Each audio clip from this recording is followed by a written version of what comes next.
Hello, hello, hello. How's everyone doing today? Got cables everywhere. There we go. Yeah. How's everyone doing today? It's Tuesday. It's RatRig Tuesday. That's right. Today we are building, well, we're starting the build. We're not going to get it all done today. We're starting the build of the next project on the channel, a RatRig V-Core 3.1 200 millimeter. Let me pull it up here because I probably should have RatRig.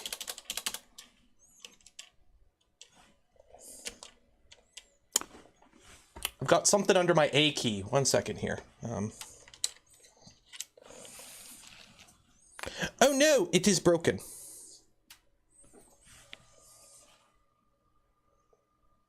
Well, that ain't not good. That ain't not good. Uno momento. Uno momento. A little bit of technical difficulties. Okay, let's see what we can do.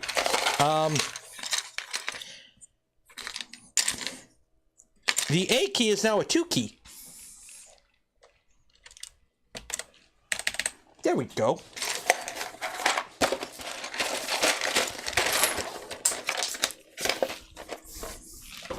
Printer replacement? Who said printer replacement? Have I got a scoop for you? Guess what tomorrow's short is about? Because I got a short coming out tomorrow.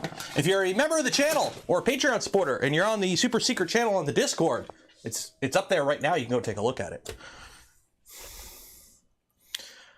What am I building today? I have no idea. I wish there was some sort of text available on the YouTube screen that would show what I was doing today, along with links to the product websites for these items, as well as for those that like filament.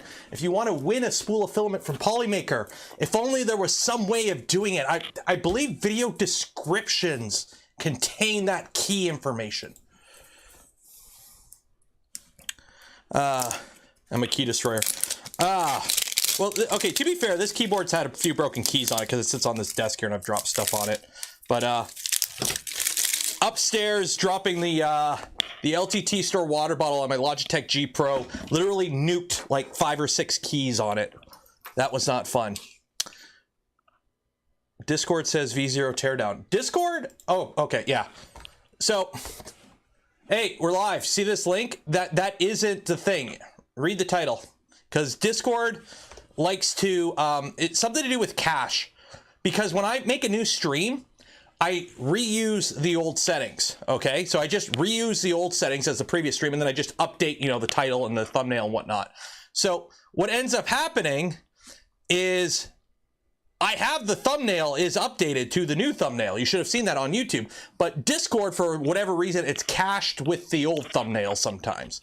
Not all the time, but sometimes. It's super annoying. But it is what it is. So with that. Did I see bamboo? Yeah, actually, let's make this machine safer. Because for the guy who hates bamboos, I use it a hell of a lot. Firmware. How do I update it again? Return. Where's update? Where's account? How do I update it? Update. I don't know how to update. Where's the update? General? Restore factory settings, language, firmware version. I don't see an update button. Anyways, I'll deal with it later. We're not doing bamboo stuff today. We're not doing bamboo stuff today. We are doing RatRig stuff. I got their shirt. You can't see the shirt. They sent me a shirt to wear, but I wear an apron when I'm streaming, so it.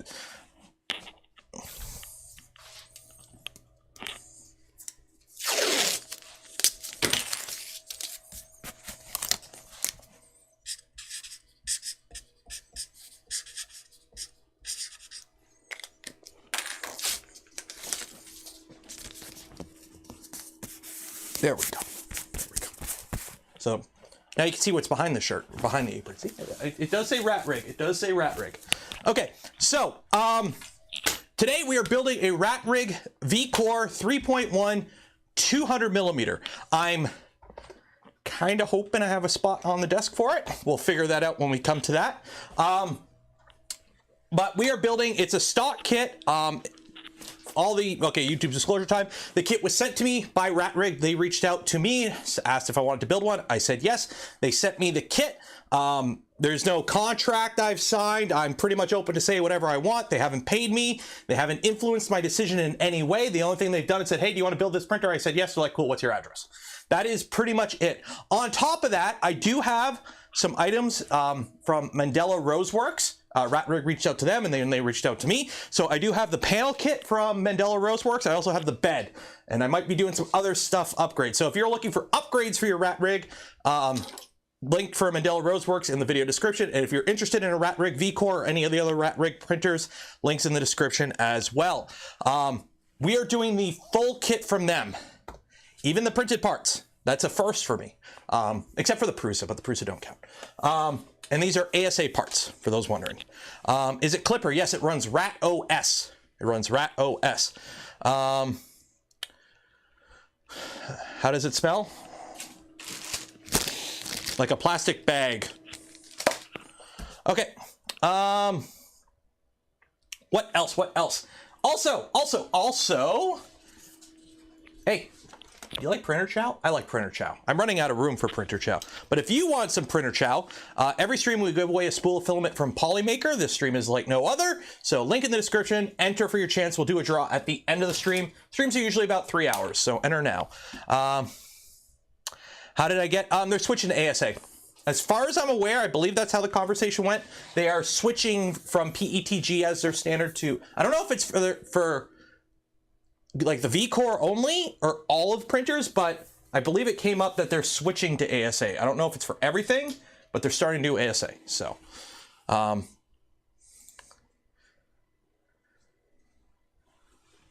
percent adjustment prints. So yeah, so we have that. So let me pull up the manual. I guess I probably should look at the manual, I believe. So here it is. Here's the kit.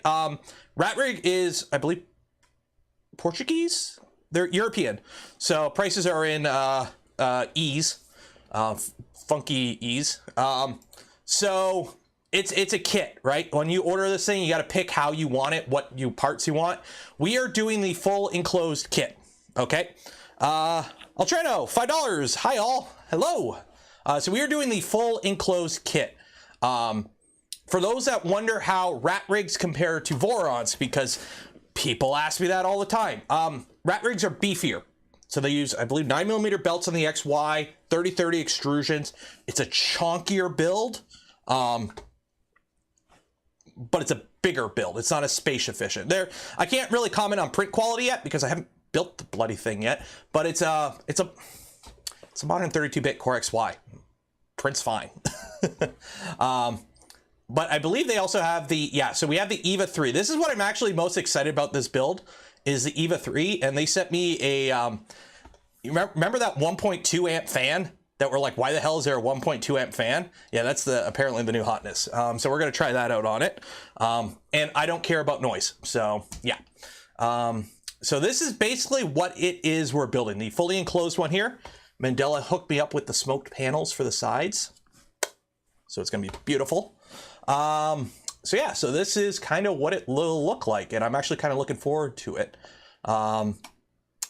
So yeah, we have a Rapido hot end, so this thing should be able to chooch pretty fast, I believe. So there it is. So XY is 420, nice. So 420. So that's 300. 420. Okay, so if you were to set it against this machine right here, it would come to about this machine. I might be able to squeeze everything over and fit it on the table. We'll see. We'll see. We'll see. Okay. Here's some sample prints on it. There's some acknowledgements. Oh, look at that. There's Voron, Jubilee, and BLV, and a bunch of other people. Okay, there we go. Show. let me find the manual and let's start building it.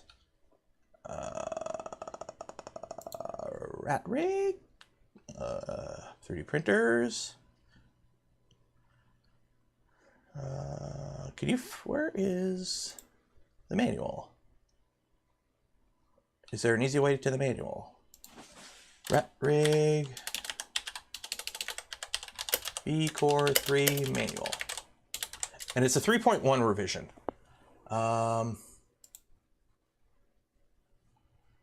Okay, where's the manual? Where's the manual? RatRig Dozuku. Okay, here we go. Okay, so that's RatRig 3.0. I want 3.1. V-Core. Oh, here we go. Enclosed V-Core 3.1. There we go. So there's different manuals for the enclosed and the unenclosed one, apparently. So I don't know.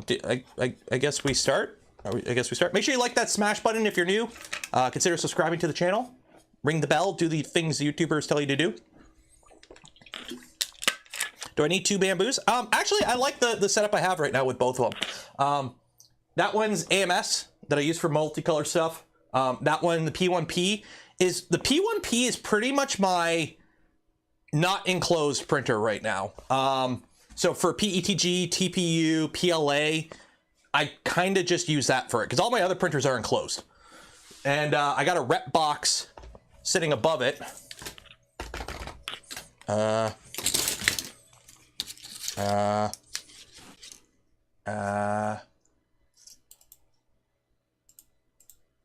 There we go.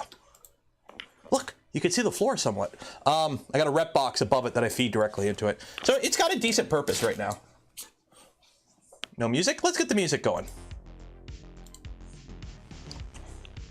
Why not stack the bamboos?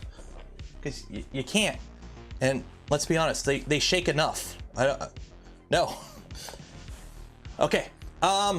So their manual, they don't have like a if you're used to the Voron manual, theirs is on a Dozuku page. Lots of pictures. I remember that from the V Minion. They have lots of pictures, which is nice. But it's multiple different pages. It's not like one big monolithic thing. So I guess we get started now.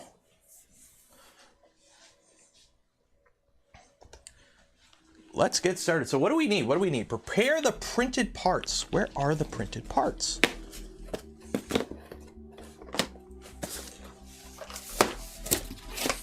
I will say these parts look really good. Okay.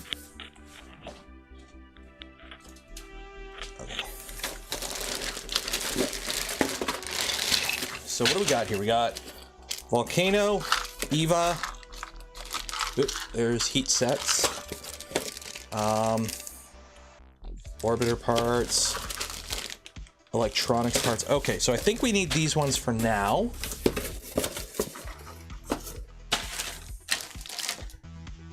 I keep forgetting to move that. I'm gonna move that camera tonight. What do I think of the Positron? I'll let you know when I get one. But until then, it's a little cool compact printer. I've seen one. I saw one once. That's about it. I can't really comment on something I haven't printed on or used. Okay. Stack the bamboos, have them both printing at the same time. For harmonic reasons, that would only really work if they're both printing the exact same thing. So yeah, the parts look pretty good. Like there's a little bit of banding. I really don't care. These are mass-produced parts, right? So you're aiming more for the fact that they look good and they're functional. They look good enough and they're functional because you want to pump these out as quickly as possible, right? But good first layers.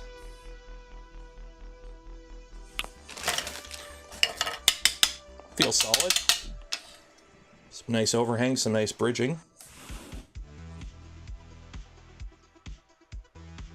Not bad. And they're ASA too. So checking for warp as I go. I don't see anything. Okay, cool. Halfway to the Joker build. No, it's black and green. It's not a Joker build. Although parts are online, and I do have, no, I'm not doing a Joker build. No Joker builds. Okay, several of the V-core parts have sacrificial layers that need to be removed prior to assembly. It is recommended to remove these by using a screwdriver, a hex key, or a drill to push through the layers and clear holes in the screw. Okay, so we got this part. So where are the sacrificial layers? Oh, I see.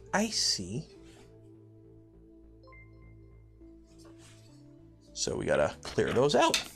Vitaly, $20. Cheers. Nice to see RatRig become more popular. EVA 3 is my favorite toolhead so far. Amazing modularity. That's good to hear. I had some issues with the, like, not functionality issues. They weren't functionality issues, but I did have some usability issues, I guess you would say, with the V-core, or with the V-core, the EVA 2. And that was mostly for the fact it felt very much like a racehorse. Okay, like it felt like it was about to break anytime I did anything with it. There was a lot of very thin parts in that thing. And apparently the V-core 3 is beefier, which I know that because the Graham chasers were complaining that they made it heavier. So that's good, in my opinion.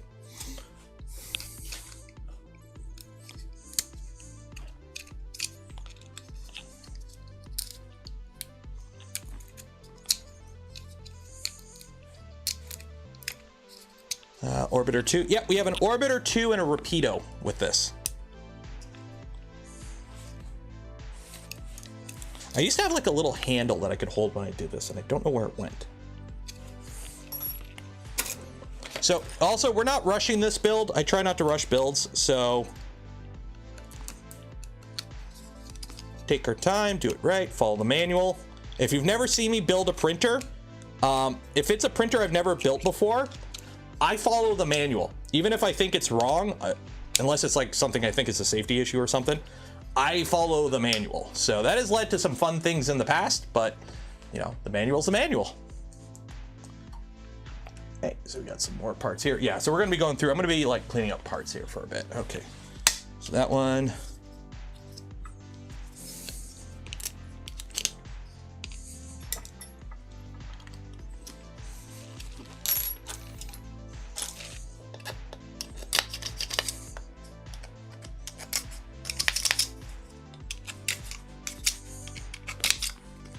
Lee Smith, $5. Cheers. I have an EVA 3, an Orbiter 2, and Rapido, and it does chooch. That's good. As long as she chooches, we're good.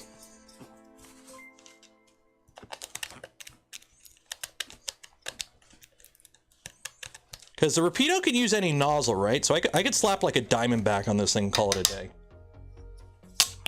Right? I believe.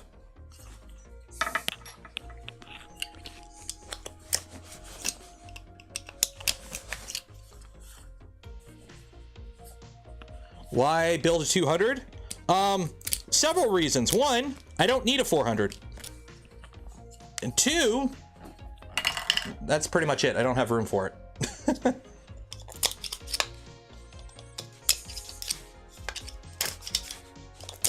I have a machine that's 300 by 3 or 350 by 350 over there. And I've got a machine that's got 380 of Z down there, plus one that has 400 and whatever the V400 has in Z 400 in the other room, and I don't use them that often, so or I don't max those printers out. So getting another big format printer is not something that would benefit me.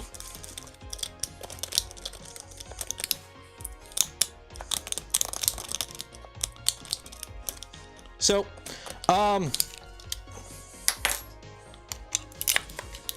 oh, Gary gifted 1 community membership. Cheers, Gary. So we're doing what I'm doing right now, if you're just tuning in, a bunch of the parts have sacrificial layers, and we're clearing them out so that when we go to build, they're not in the way.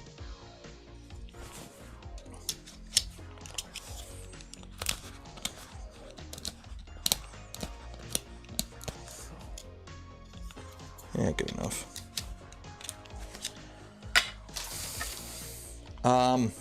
I will say though, first critique, I wish they had done what we use on Vorons and what Prusa uses. You don't need sacrificial layers. So for those that don't know what sacrificial layers are, okay, let me find a part here that has it. Okay, right here. So this part is printed like this. So this is the bed, and it's printed like this. And as you can see, there's 2 holes here, but they're in air. See this big empty pocket there? How would you print the little circle part, like, you know, the little, when you start the layer, how would you print that part floating in air? So what you do is you put like one single layer, like basically a wall or a floor that's one layer thick, and it just bridges it, and then you just punch through it. There are other ways to do that. Prusa was the first I've seen do it, and then we stole the idea for Voron, where you do crosshatch, okay? So what you would do, let me pull up some high-tech editing software here. So what they're doing is you do your hole, but when you design it, you basically design it with like a 0.2 millimeter layer that's right across flat, and then you put your hole on top of that. So that way it does like a bridge, okay? What you can do is you could basically do a layer like basically this, and then like this. It's something like that. I'm trying to remember, because usually when you do these holes, they're for like clearance holes, right? They got like, so button head or something. So you can kind of do something like that, and it basically just bridges it, and you don't have to do clear through. It doesn't work in all situations, but for a lot of them, it saves you from like having to clean all this out. Yeah, like this. So in this, it would make sense to do it in these parts here, instead of having that. So you would just cross hatch it, and it works pretty good. It just saves cleanup. It just saves what we're doing right now.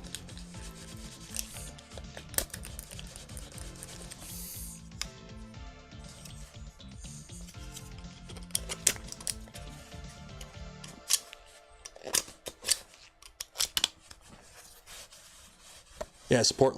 I don't know what the, I call it crosshatch. I don't know if it has like a proper name.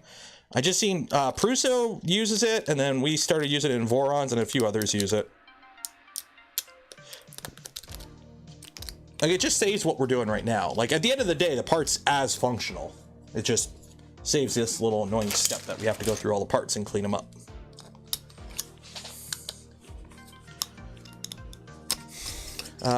Yeah, like these right here, these wouldn't work for it. So these ones right here wouldn't work because it's just a big thing. But for a counterbore, yeah, it does work. It just saves time.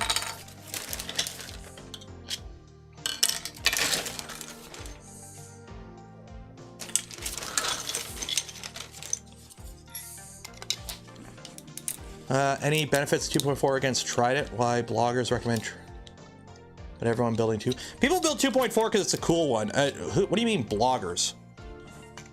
Bloggers? Like, here's the thing. Trident's actually a really solid printer, and I think more people should be building Tridents. The big advantage though with the V2 is lower center of gravity, and it scales better especially in the Z. Trident, I think, scales better in the XY. But it's the flying gantry. It's cool, right?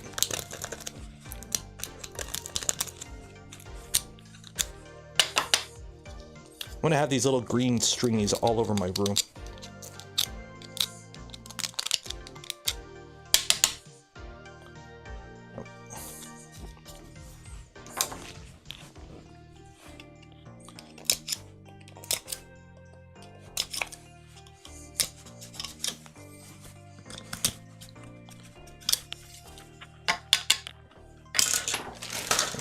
That's about it. Oh, got more.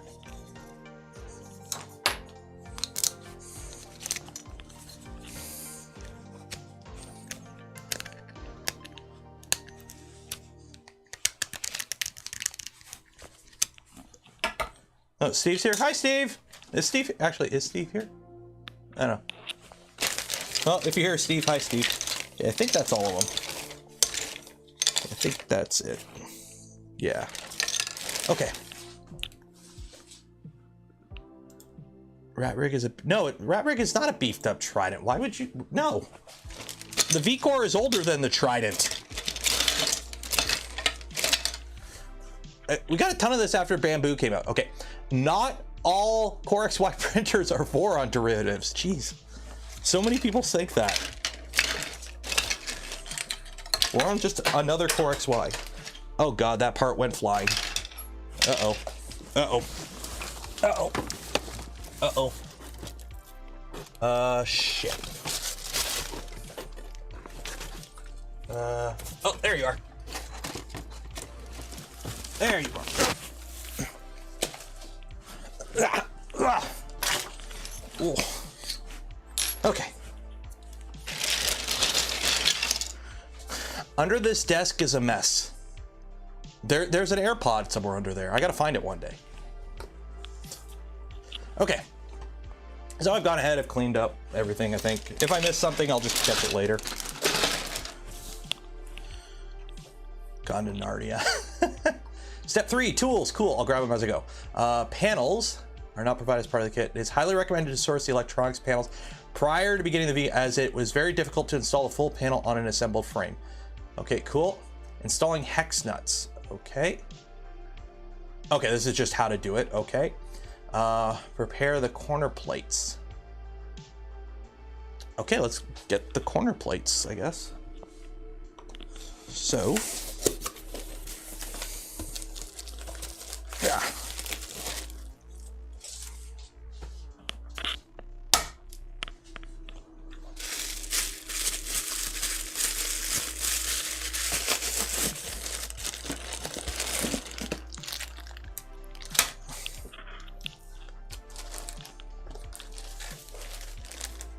This will take a minute. Yeah, so I need 80 F6 12s. Oh my god. Okay, let's... Oh, I'm so terrified of ripping some of these bags open. Why are you sticking? Okay, you got magnets. Okay. M6 nuts.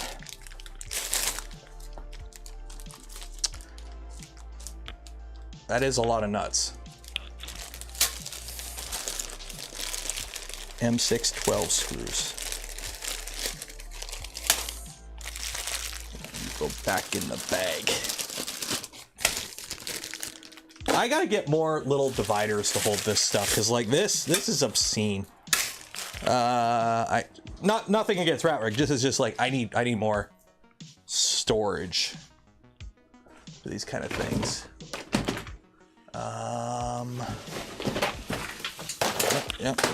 Yep. Sure. This works. I don't know what build this is from, but this will work.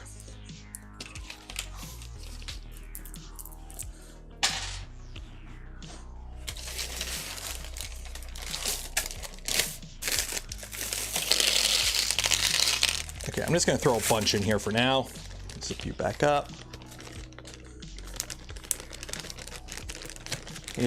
Well, here's the thing. I have organizers. I've got an acro bin right here. Like I've got an actual proper acro bin right there for storing screws and fasteners and everything. It's just something on the fly while I'm like building it would be nice.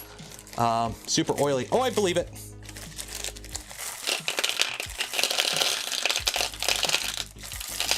I seen on Steve's stream, he has like a little tray that he uses.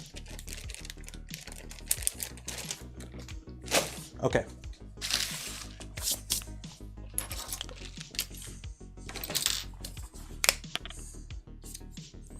One of these days I'm going to find the missing bit that I lost for this. Nope.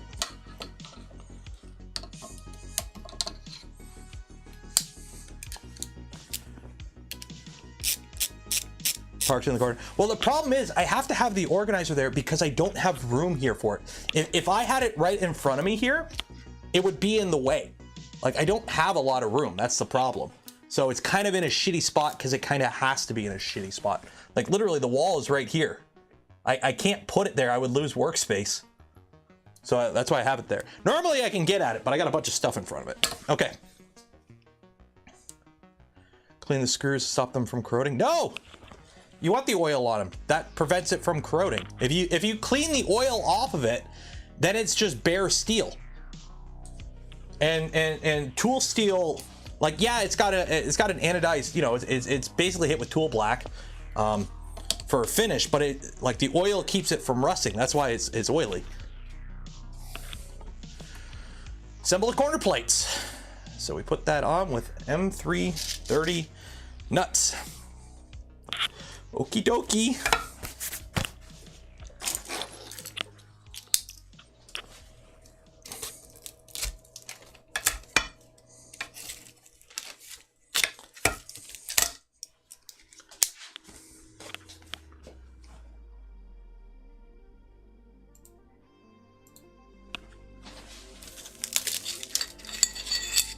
Jeez, how many of these are there?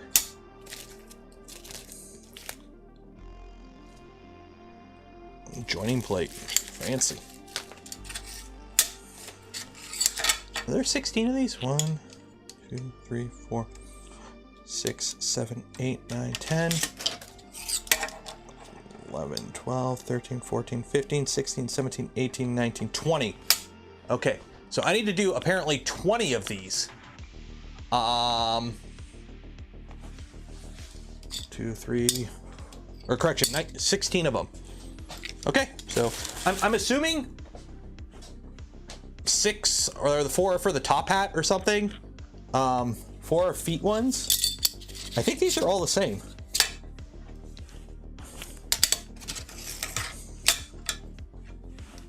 Oh.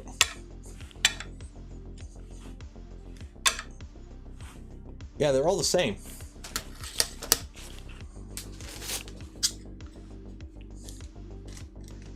Oh, 4 are for the feet. Yeah, so I'll just put 4 aside. Okay.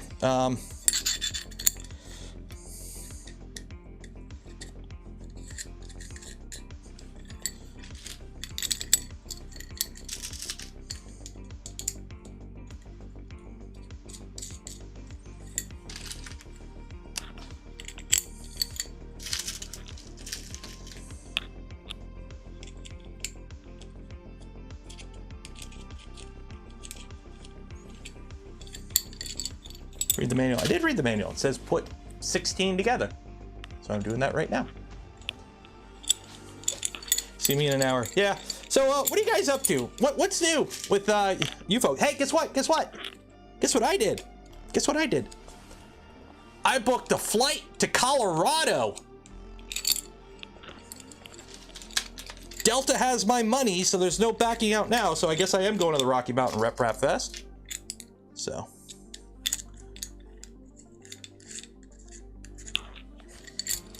One.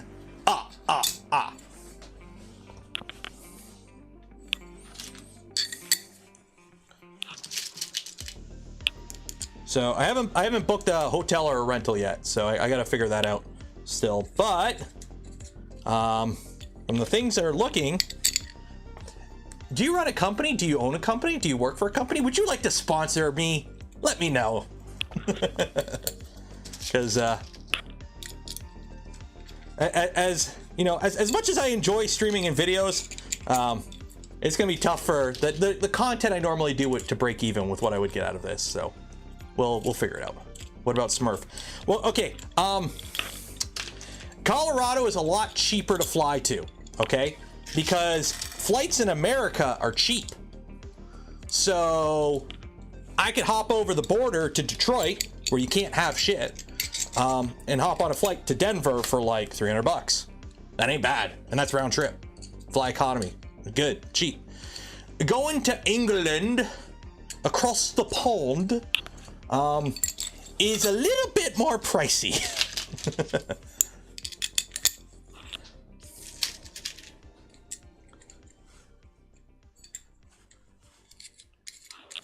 So, yeah.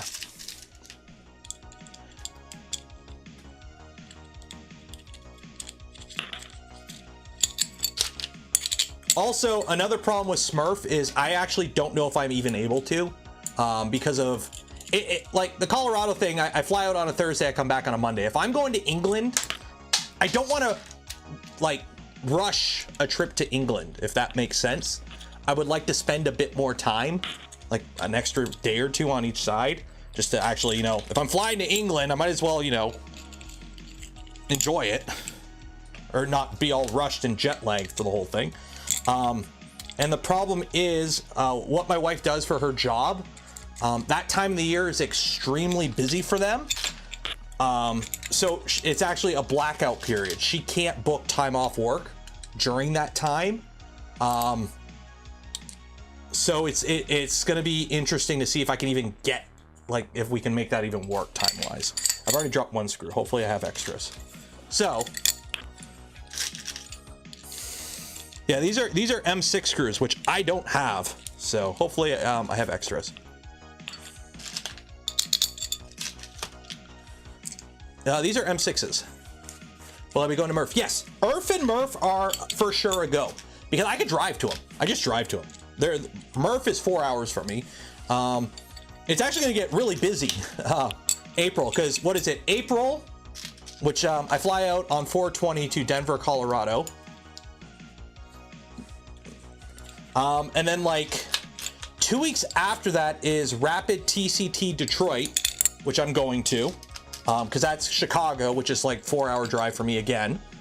So I'm driving to that. And then so that's in May. And then June we have Murph. And then October is Earth. And then December is Smurf, if I can make that work. So what's with the the RatRig there, because they sent me a shirt to wear that says RatRig, but I wear an apron, so yeah.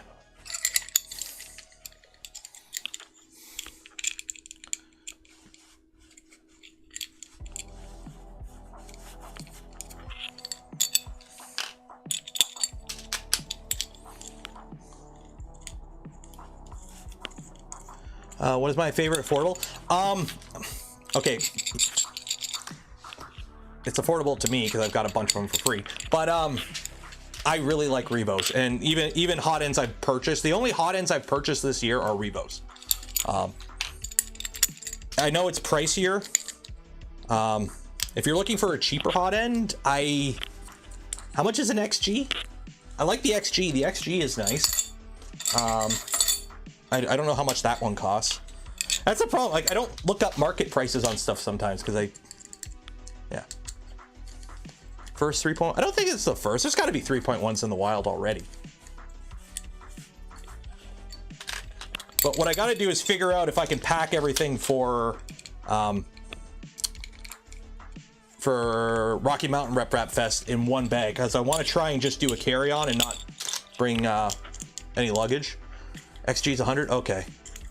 Rapido. People like the Rapido. I know dragons are cheapish. Like, if the thing is, if you want a cheap hot end, you're looking at like a V6 knockoff. All newer hot ends. Yeah, but they're better. Like, it used to be when you bought a knockoff, you know, V6, it was pretty shit. The Triangle Labs ones weren't bad, but really, you're not gonna find cheap new hot ends really nowadays. Everyone's kind of moved from cheap to a little bit better quality. So Bamboo Lab. Oh, that's right. I completely forgot about that. The Bamboo Lab hot end is apparently, a lot of people seem to like it as a hot end. Like, you have to use a glass bead thermistor with it, and it only works with their heater, of course. But apparently it's a pretty decent hot end. So some people seem to really like it. And it's only like 30 bucks, and it's actually like pretty cheap for the hardened version too. So that might be a good option if you're looking for a cheap hot end that's decent and does hardened materials. Look at the Bamboo hot end. A lot of clogs in the Rapido. I've talked with I'm not going to say who, but they own a company that makes higher quality filament. People, one of the things we chatted about was basically people print PLA too cold. A lot of the gooder, like better quality PLAs, they want like 210 to 220, especially with how fast people are printing now. So if you're clogging a lot, especially with high flow hot ends, you might not be printing hot enough or fast enough. Wearing out the Rapido a bit quick for the abrasives. Well, yeah, anything that uses a thin, the thin stainless steel tube for the heat break is going to wear out in the long run with abrasives. If you were like super serious about printing like abrasives, like you all you do is print carbon fiber nylon and carbon fiber other stuff, or glass filled, if you're nuts. A V6 with a titanium heat break and a hardened, like a tungsten carbide or diamondback nozzle, because the V6 heat break is thicker. It'll last longer. You won't get high flow. Go to a volcano then. You want the chonkiness. You want a little bit more beef. Don't get a ruby. You.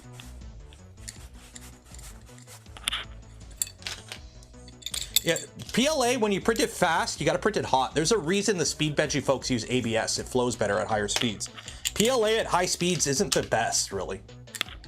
Like, but it depends on the printer, right? In the hot end and whatnot.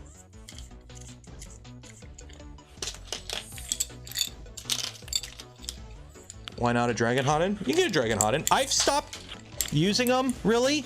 I've kind of moved away from them. I had like one or two that had some QC issues after a while that I just kind of ripped out of the machines and said screw it, and I run Revos now mostly. TC, tungsten carbide, yeah.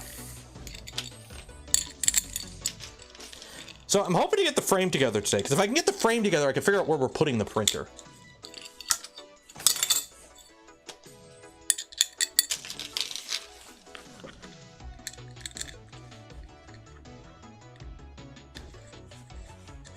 PETG at 195? That is bloody cold for PETG.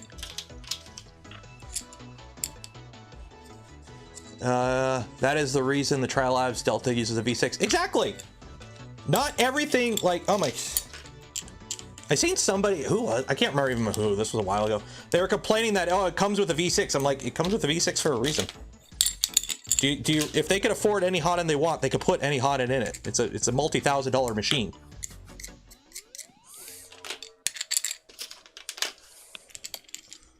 What about mosquitoes for abrasives? Mosquitoes have the same issue. They got the thin stainless steel heat break. Even Revos, like, even with Revos, I run Obsidians, okay? Both these have Obsidians in it, okay? They're great nozzles. I don't print a ton of abrasives. If I was printing nothing but abrasives, I wouldn't be running Obsidians in these machines. I wouldn't be running Revos in these machines. I'd be running something with a thicker heat break that would last longer. But I also don't print a shit ton of carbon fiber. So when I do print the odd carbon fiber or glow in the dark, Obsidian's great for it.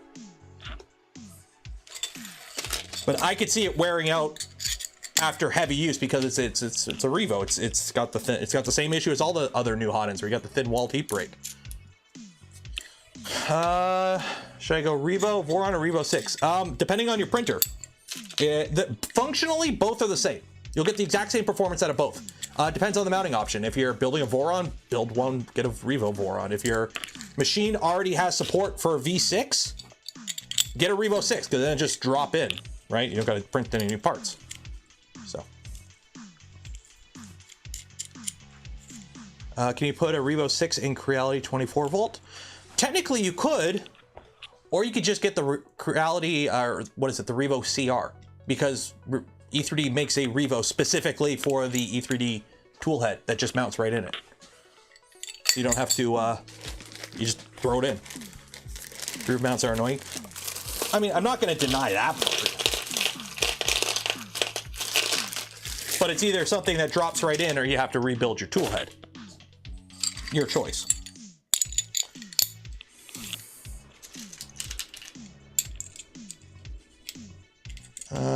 Hi, no Polymaker. Yeah, no, there's a Polymaker giveaway.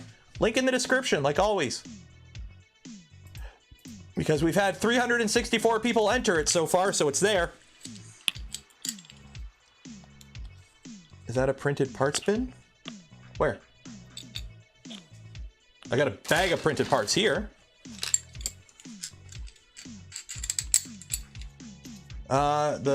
I've never used a hardened nozzle with Galaxy filaments and noticed an issue, so.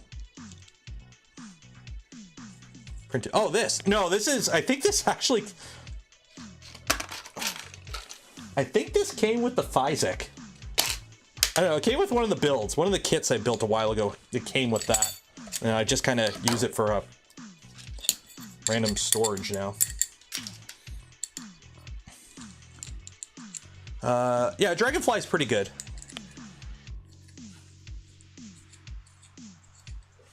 Do you up your temps? It depends on the nozzle. You used to have to with hardened steel nozzles because steel doesn't transfer heat as good as brass. So it used to be if you were running a hardened nozzle, you had to up your temps up because it had lower thermal conductivity, right?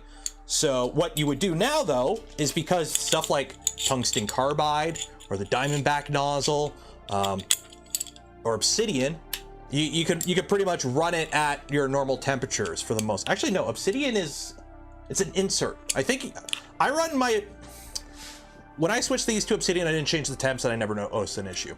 So if you're running a steel nozzle, yes, you have to bump the temps up. But if you're running like tungsten carbide or Diamondback or any of the other new hardened nozzles, not really. Worst comes to worst, do a test print. Check it. If it's good, it's good. If you got to bump the temps up, you got to bump the temps up. Not the end of the world. How many assembled printers will there be in the works? If we could fit this on the shelf. So right now, technically, printers that are online that I could slice something to and send a print to right now are these 5 up top and Toasty Boy. I think Toasty Boy is plugged in. Maybe. I don't know. And the resin machines. Those are the online machines I keep in this room.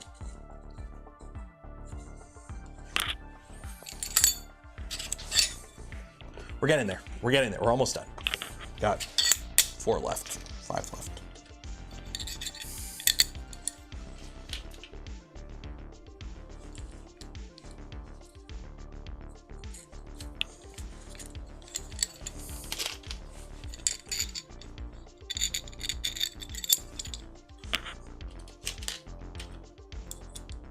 What do I have below the X1? Tall Boy. This right here, that's Tall Boy. It's a V2.4. I think it's an R1.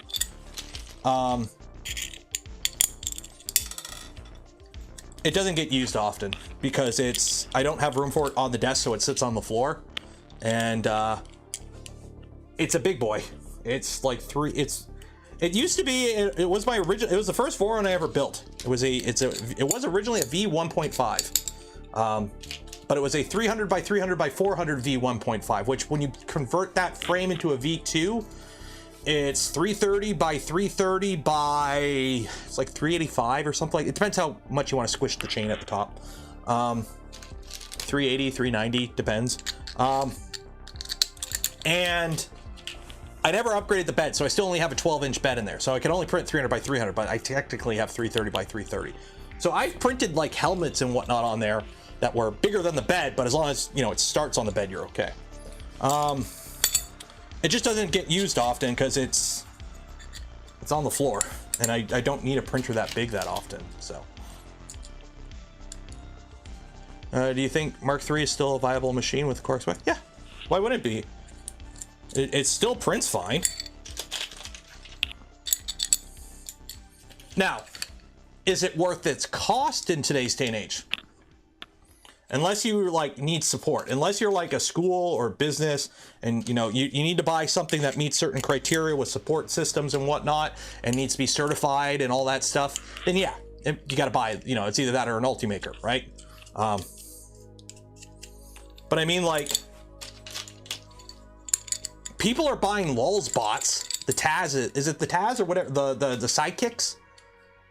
They're the same price, if not more, than a Prusa, and they're V-wheel bed flingers. Like, I don't know. If they keep making it and people keep buying it, what's wrong with that?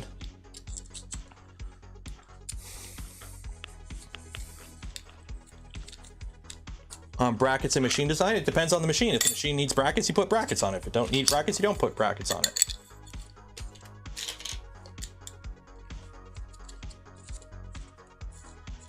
Am I putting the bolts through the correct size of the plate?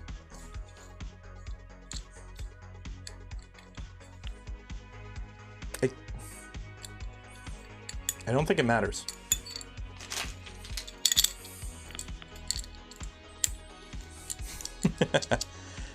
Creality send me an M4. What the hell is an M4? I don't have any, I don't talk to Creality at all. The only time they ever reached out to me was the Sonic pad, and it tried to burn my house down. So I have a great relationship with Creality. And then also they're infringing, or they're violating the license with Clipper. They promised to do a bunch of stuff with from some people with the Clipper team, and they never did. So yeah, I've got like no love for Creality right now. So it's an extruder. I know you're being. If you're new here, I'm a fan of like self-deprecation humor, or depreciation. I have no problem poking fun at myself if I can lean into the joke and think it makes something funny out of it. So.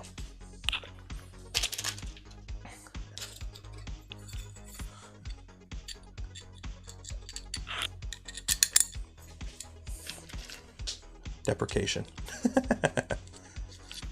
Me fail English? That's impossible.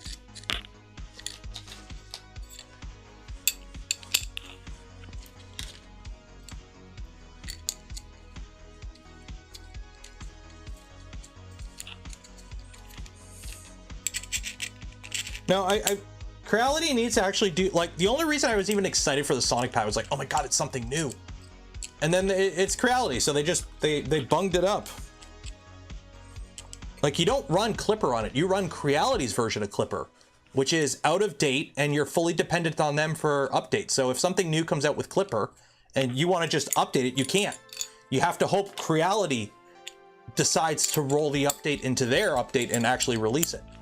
So, like, the only reason to get it is if you're looking for an easy way to get into Clipper, but then you're locked into, you're gate kept, you're in a walled ecosystem, which isn't the point of Clipper. So, I mean, if you're gonna put it on like an Ender, yeah, whatever. But if you're like, as a Pi alternative, there's better. M4 is 450. Okay, let me look this up. Let me look this up. Why are they calling it an M4? M4 3D printer. Oh, bloody hell. No, it's a CR10. Why would I want another bloody big V wheel? Or, oh, it's got rails on the XY, sorry, or on the Y. It looks like it's a CR10 or a CR10S5 or whatever the 500mm version is. They just found some old extrusions and whatever. Why would I care about that printer at all? It's an Ender 3. They just put longer extrusions and belts on.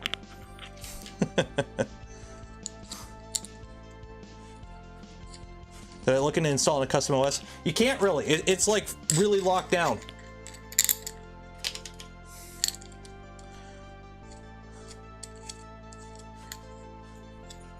Pad 5. Yeah, the Pad 5 is awesome because you're running a normal Raspberry. You have full control over it. Quasi-industrial. What? Okay, so 450 by 450 by 470. That's massive. It did not print this. I hate when they use the shitty computer-generated picture. More ways of printing. How? Spring steel. Ooh. So all this stuff here is stuff that exists other than, okay, there's nothing new with this at all. Ooh, they got drag chains. Oh, they got drag chains now, finally.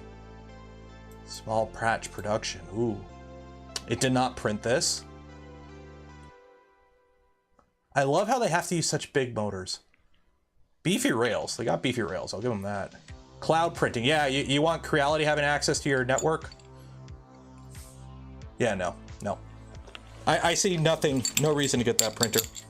Unless you just happen to need a bed flinger that big.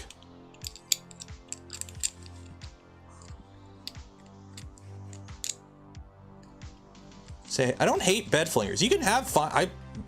You can build a good bed flinger. I like the SV06. It's a well-built bed flinger. The problem is Creality just keeps shitting out the same printer year after year after year, and people keep buying it up. There's no innovation from Creality. There's no innovation from Creality.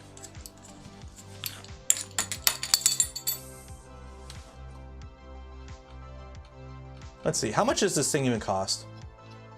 How much are they selling this thing for? Do they even have a price yet? I don't think they have a price for it yet. Yeah. It's like, everything is 32-bit now. Everything has silent drivers, except for Bamboo's. Everything's direct feed. Everything has bed leveling. Everything has a flex plate now. If you don't have those on your printer, what are you doing? It's current year. Your printer should have all that by now. So it's like, I'm getting less and less excited about new printers that come out, because it's so much of it's just the same thing over and over and over again. $1,100, F that. If that thing's $1,100, they are profiteering off of that. It's an Ender 3 with longer rails and extrusions and belts. And a bigger bed. That's it. Put a bigger bed on it. The rails are 10 bucks each. The power supply, you get it for 30 bucks. You can get a big bed for cheap. Just buy longer V-slots and buy an aftermarket bed and build your own out of an Ender 3. So, okay. We're done these plates. Now we do these plates.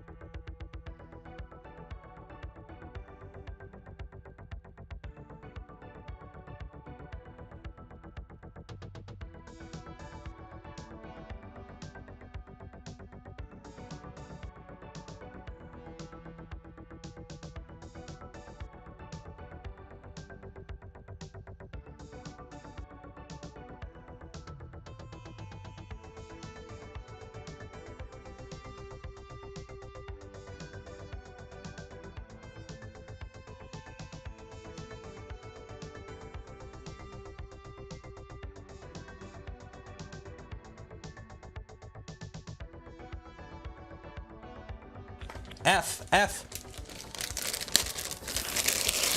That wasn't on purpose. It's not on purpose.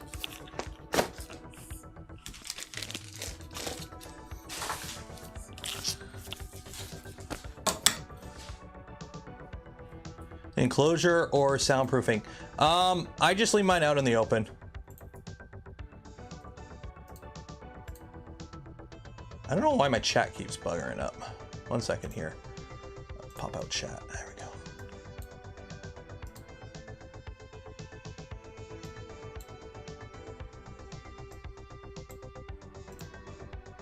Nope, YouTube, I do not want to add an ad. Go away. There we go. Okay. I got a Stream Deck. That's the problem. The problem is the mute button's next to the screen button. So when I switch from this, if I hit this screen, I don't realize it, and then you guys all spam F. So.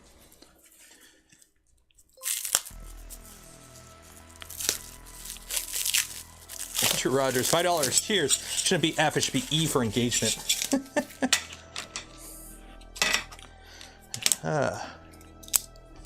I should have named this stream the stream where we put screws in the brackets. Again, and again, and again, and again, and again.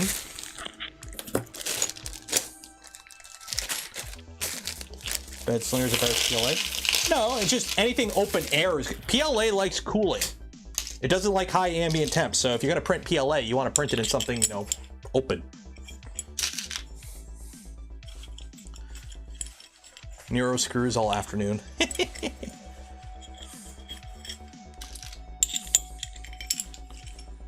A funny joke. Funny joke. If you thought that was funny, like the smash button.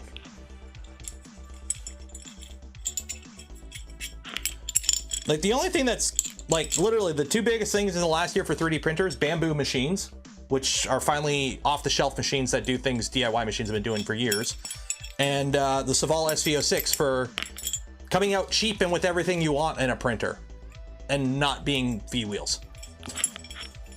Because it's basically a Prusa Mark III. Can I copy your homework? Sure, but change the name on it. Okay. Cross 2010, $20. Cheers. Something to put towards the Colorado trip. Thank you. Appreciate that. Where's David at? David? Are you there, David? Hope you're feeling better. Got a business proposition. New Ultimaker is pretty cool. The S7? No? Remember the stream where I pulled up the video of it, and when they put the flex plate on it, the whole bed like deflects?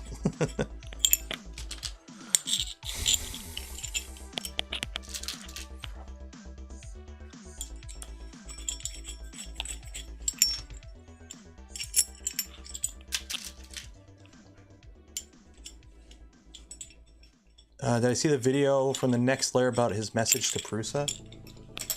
No. Is the next layer one of the new guys? The next layer. What is his message to Prusa? Oh, cool. It's another guy saying, oh, Prusa needs to innovate. Cool. I mean, if you want to clickbait, I don't know. A lot of his videos seem clickbaity, at least the titles. But let me guess, you need to come out with a better machine. You need to lower the price. Your current machine is out of date. You need to change things up. Is that it? Did I miss anything?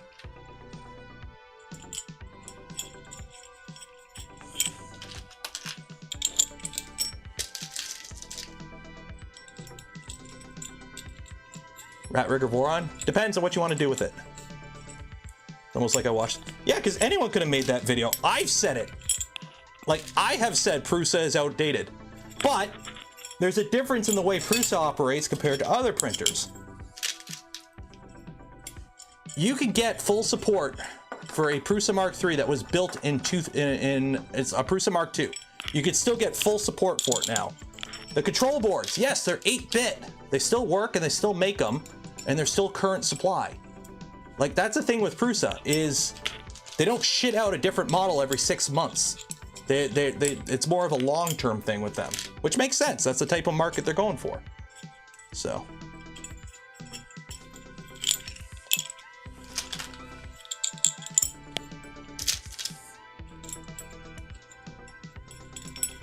I made sure, but they're doing cool things. Yeah, printables is awesome. I mean, they gamified it, so you use their site more because you want points, because monkey brain, dopamine response, bigger number, better person, right? So yeah, they're definitely gamifying it, but printables is an awesome site. Their slicer is awesome. Like, I've talked to Joe. I've met Joe 3 times now. Okay. I've discussed things that, you know, stuff involving 3D printing, and no, I'm not going to repeat everything, but, you know, from talking with him and talking with other people on the Prusa team, I have confidence in what they're doing. Like, and if you go to any of these events, talk to these people. So, like, there's a reason they do things the way they do it. Like, I can guarantee you in 5 years from now, Prusa will still be around and still supporting their machines. Okay? Can you say the same about, you know, half of the other 3D printing companies out there?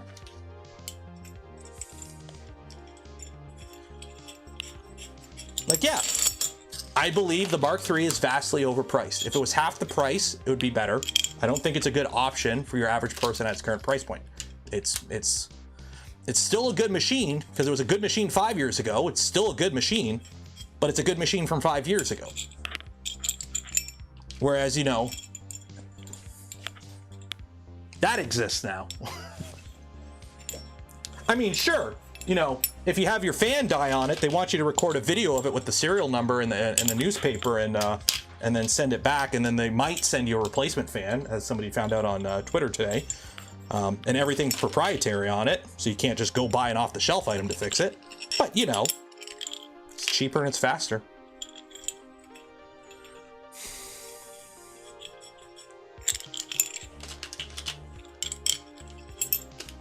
It'll ship someday.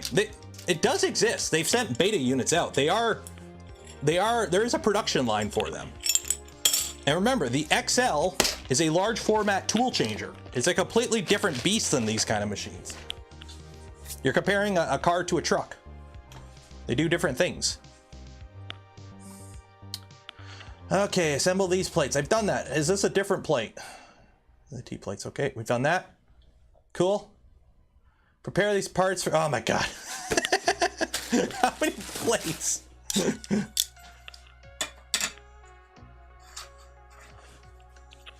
Send you replacements. No, this was somebody on their site on Bamboo. They were like, let me see if I can find the tweet here, because this actually kind of shocked me. Let me see here. Let me see here. Okay, so here, yeah, this is from somebody on the internet here. So they contacted Bamboo and they're like, hey, one of my cooling fans is dying, okay? And this is what they want. Thank you for contacting Bamboo. We need to institute a new process to verify, remember, this is for a fan. Please write the blank warranty claim number on a piece of paper and set your LCD to display the printer serial number. Then take a video of that piece of paper with your serial number of your unit and your LCD displayed. Then please pan to the source of the fan's noise. And then in text message, please include the following. We will then send you a $20 voucher to your email address to purchase a replacement fan. It's a fucking fan. Just send the fan. He has an account. You know he bought the printer. Just send the fan.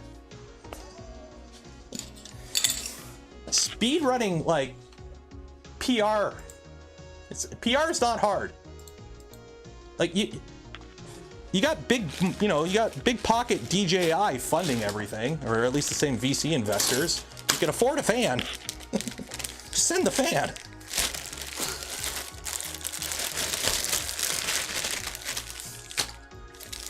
Okay, so what do I need for this? We need 3 plates. We need more screws. That, okay. 4 rubber feet with metal insert. Okay, where are my feetsies? There's my feetsies. Okay. 4 M518s. M518s, M518s, M518s. M540. M512. M518, okay. And there's 5 of them, okay. And M5 nuts. Drop in 3030 M5. Yes, okay, cool. Cool. I'm gonna put all this in a box because this is getting it. Haha. Or just send the code. Yeah, like, are you that worried about people scamming you for a fan that you need to implement, you know, those kind of procedures? Like, it's not hard to do good PR. Just send the fan. Vex CZ 40, cheers, appreciate it.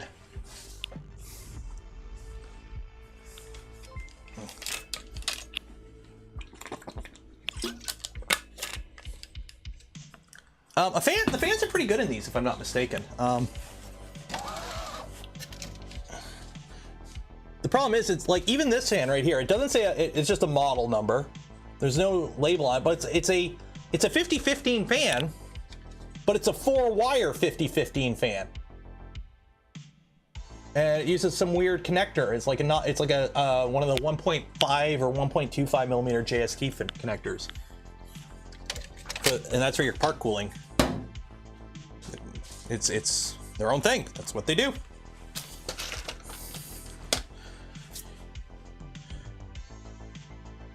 I don't mention. What is there to mention? It's when I'm mentioning bed flingers and like a looking down on them, I'm usually referring to like the cheap V-wheel bed flingers.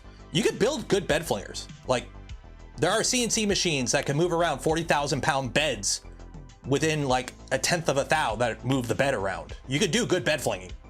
It's just usually when I'm referring to bed flingers, I'm referring to the shitty ones, the bargain bin entry level ones. Switchwire's got a high quality MGN 12 rail for the bed. So, yeah, like I talk about how good the SV06 is. It's a good bed flinger. Ivan Miranda builds. Ivan Miranda's allowed to do what he wants because he's Ivan Miranda. Ivan does what Ivan wants, as long as it's printed out of red PLA. I wonder if PLA had to build, or PLA. I wonder if Polymaker had to build an off-site production facility for him.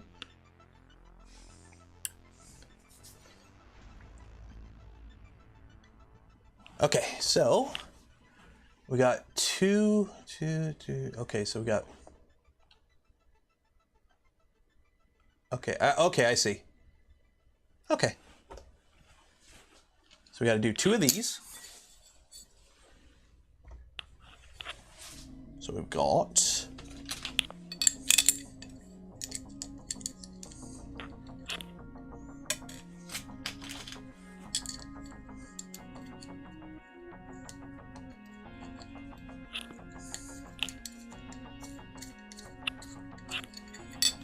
Then we got this guy here. Is there a washer on it? No.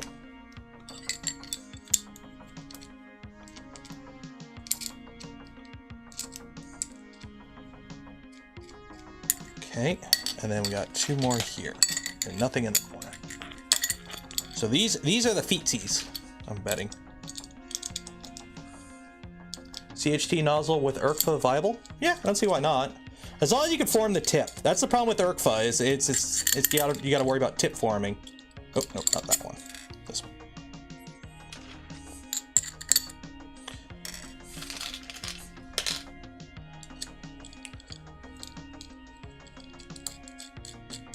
Just the tip? Always the tip. Okay. So that's that one. Now we build another one of these. Yep.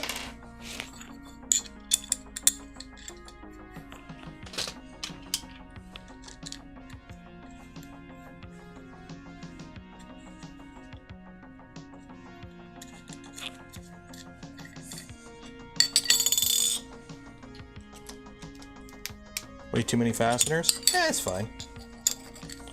Like that was my, if you go back and watch my V-Minion review after I built the V-Minion, that was pretty much my biggest, I guess you could say gripe, biggest critique of building the V-Minion was it could be simplified. A lot of time you can easily adjust your 3D printed parts so that you can like save a size of screw. So instead of using like M58 and M510, you could just use M510 everywhere, or M58 everywhere, just by changing your printed parts, which the printed parts, you could change them. Okay, so that one, and then 2 of these. Okay. Let's do overhead for this.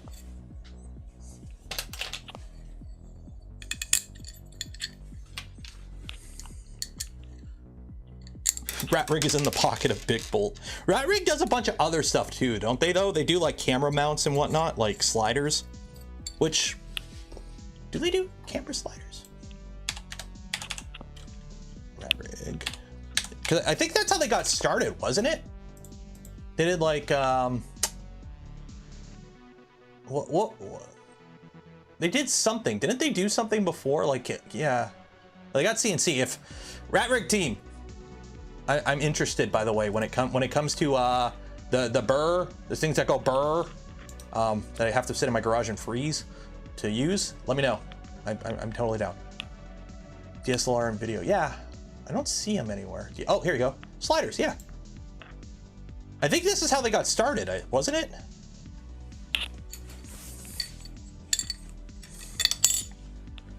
So maybe they got like a big old warehouse just full of stuff from those days that they just keep reusing. Building the frame is better or worse than blind joints? There are pros and cons to both. Blind joints have the advantage of it's cheaper and less hardware. This, you have a solid metal corner. Like This machine's built with the Misumi corner cubes. I really like those.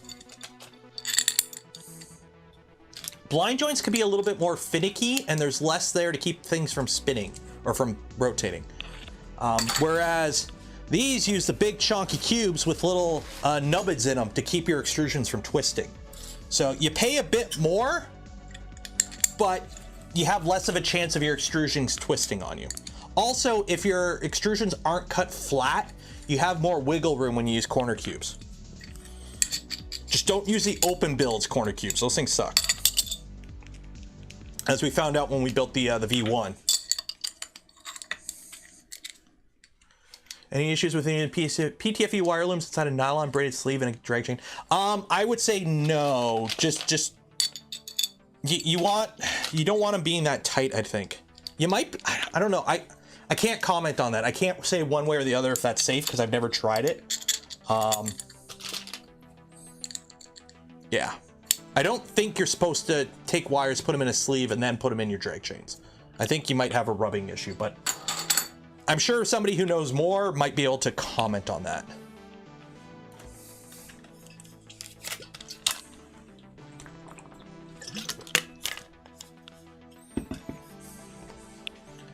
Okay, so we've done that.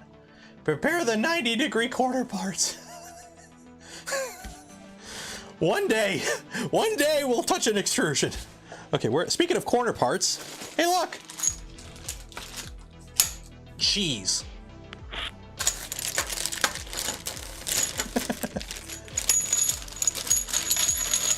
What is this printer's purpose going to be? I'm going to load it with, I'm going to get a 10 kilogram spool of filament, a plate changer, or like a tool, one of the little things that knocks the tool head or the plates off, and I'm just going to set it to print benchies nonstop and throw them right into the garbage. That's what we're going to do with this guy. Okay, so what do I need now? M612s, M612, M24. What do I need? Washers, M6 washers.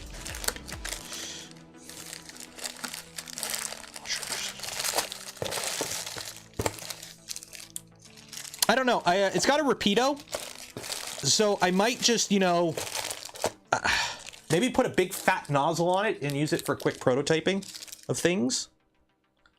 Is that M8 shim? No, that's shim 8x5. No, that's 5.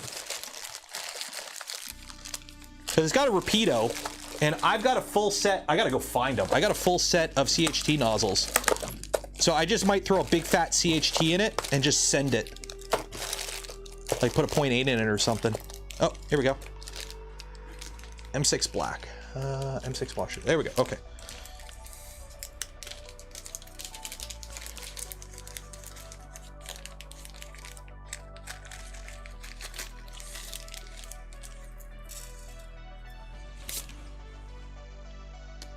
And I do have a full set of diving bats too.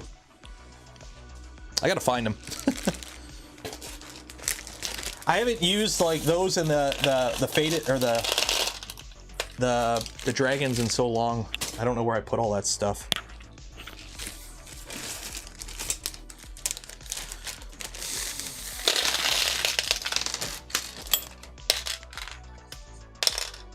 I'm really hoping there's extras in these bags.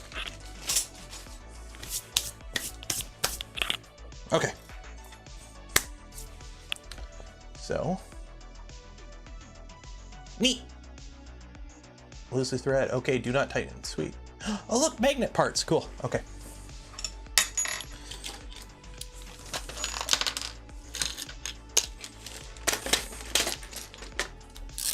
Prepare to prepare. I almost said something else, but unless you live in the Detroit area, you're probably not going to get my references to early morning FM radio talk shows.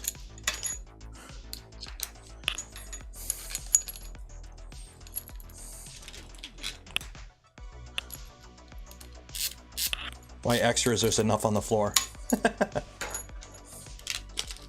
That is true. That is true.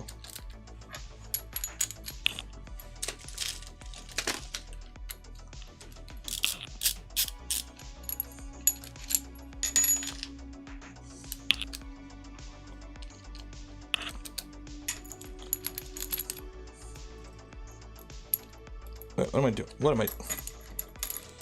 Big brain, biggest brain in the universe.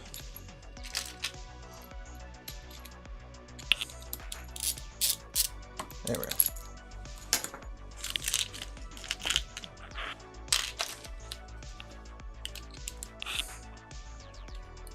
No, he's surprised if I could build a printer with everything off the floor.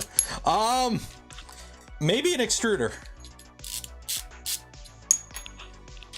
Have you used the chonking injection molding nozzle on a 3D printer? Where's Peter? No, because those nozzles are like 20 millimeter diameter.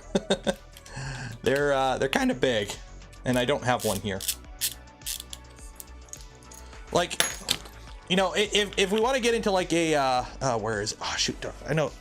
Please tell me I didn't get rid of them. Yeah, if we want to get into like a there we go. Like, you know, because people like to, you know, have dick measuring contests and stuff. If we want to get into like hot ends, you know, I could always build a hot end using this heater, which is a where's the specs on it? There we go. A 230 volt, 1000 watt heater. I don't think my octopus can handle this though. We might have a problem. I might have to plug it into where I plug my oven in. So.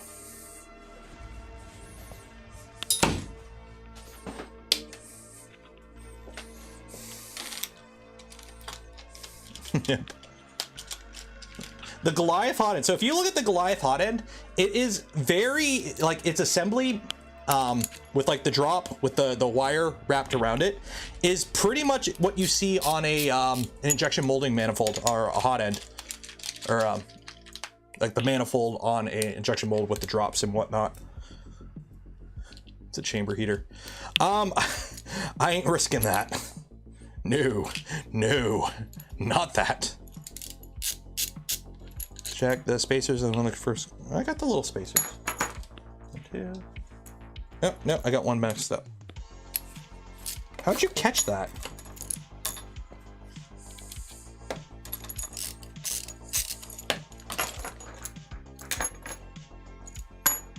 How did you catch that? That's 230 volts though. So if I plug in that into 120, that's a spicy meatball. Or actually, no, it's the other way around. If it was, yeah, it's the other way around. Somebody do the Ohm's law calculation thingy on that. If I were to plug a 230 volt heater into 120, and then what would I get?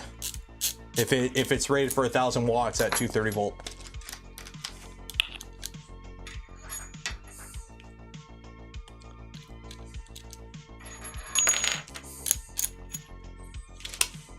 Half. No, it's more than, it's less than half. Is it exactly half? I thought it didn't scale linearly.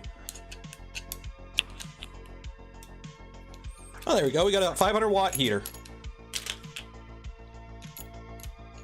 69 420 watts. Nice.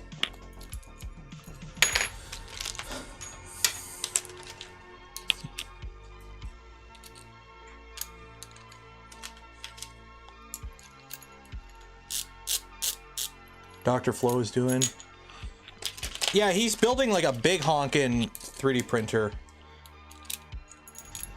The thing is though, there's commercial versions. Like you can get commercial machines that big. I've seen them at like trade shows. He's just doing a DIY one, right? That's what he's doing.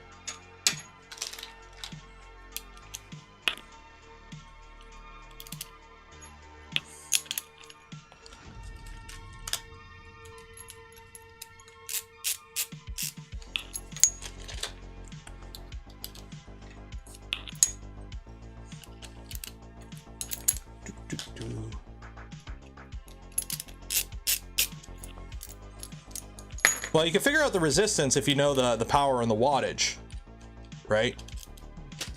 Like if you know the voltage and the wattage, you can do the calculation to figure out the resistance, right? 25K in parts? Jeez.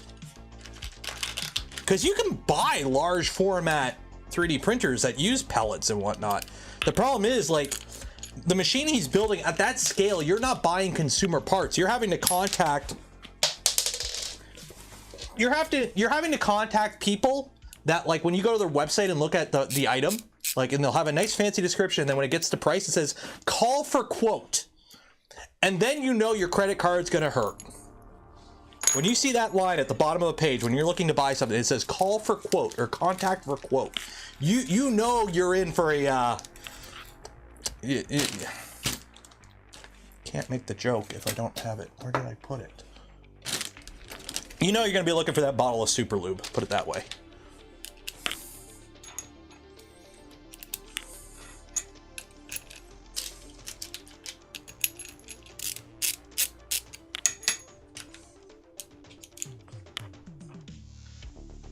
Hello from Russia. Good contact, cool RatRig. Cheers.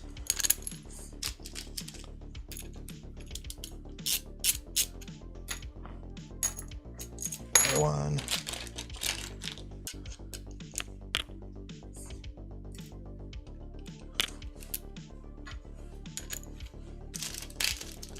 We got 600 people here. Hello. If you're new here, make sure you like that smash button. And if you don't want to miss out, I stream 3 days a week somehow. I don't know. But make sure you subscribe to the channel so you don't miss out. Also, we give away a spool of filament every stream from Polymaker. So go check the link in the video description to enter for your chance to do that. We do that draw at the end of the stream. And then also, if you want to know more about RatRig or Mandalarose, 2 companies that are helping out with this build series, links in the description for them. And then if you want to help support the channel, the content I create, or the things I do, there's links in the description for that as well. Affiliate links don't cost you anything extra, but go a long way in supporting the channel, or consider becoming a channel member or Patreon supporter and join the community Discord while you're at it. What am I doing for dinner tonight? When it comes to the Polymaker filament for the giveaway, it's basically you get 1 spool of filament of a standard price. So I think it's like $25. And if you live in Canada or the US, you get like basically a gift card that you use to buy the filament. So you can pick what you want. I don't think it covers some of the specialty stuff, the higher price specialty stuff, but I think most of the normal like price stuff is covered. Okay.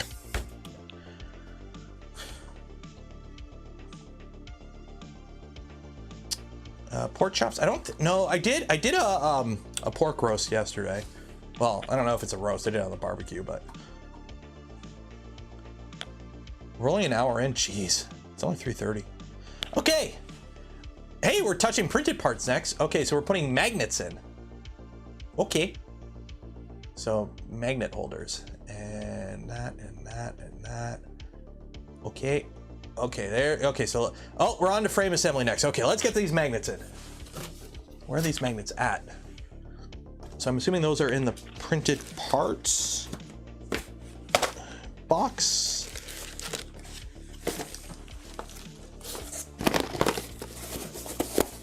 Nope.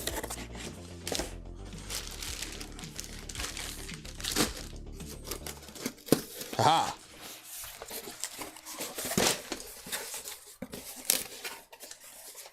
No chocolate printer? Nope. Ellie, the kits aren't done yet, so I can't really review one until the kits are done. And I gotta see if Jason wants to send me one, or whoever's doing the kits. I don't know how. But it's kind of hard to do a review without the printer.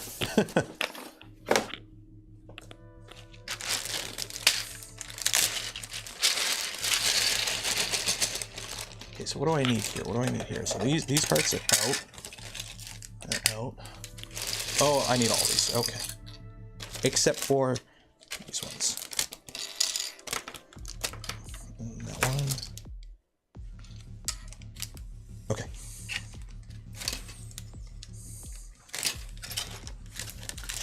Neuro Cooks. Ellie's close to release. I don't know. I think she's doing a thing with Mandic, really? I don't know when exactly. I've seen it on Twitter. Because I think they live in the same area. So I gotta see if she wants to come on a guest stream at some point. Okay, so what do I need here? I need, okay, M6 locking nuts. Those are M5.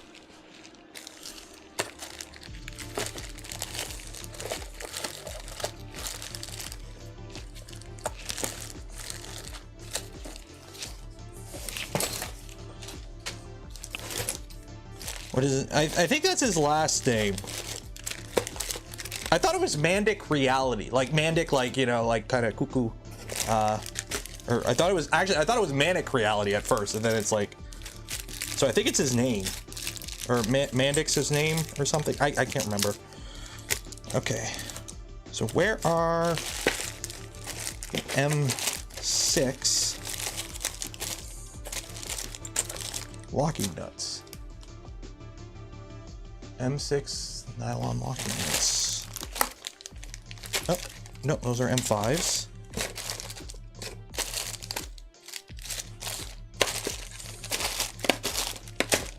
Oh, oh, you know what? They're in the enclosure thing.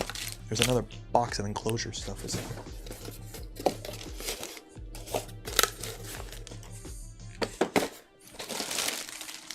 I could have sworn there was another box of enclosure stuff. Was there another box of enclosure stuff, or am I just blind? I might be blind. Give me a second here, chat.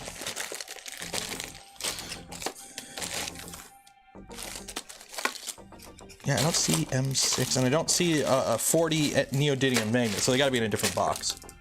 3DI CNC, $4. Cheers.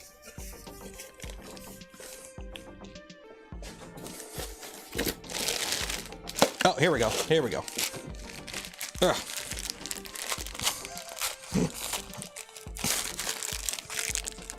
Oh my god. They were pulling the screws through the bag.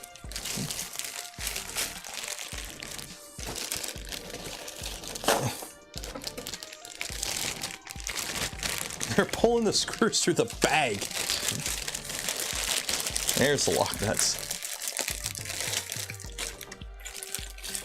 Ah! Oh no, the bag opened.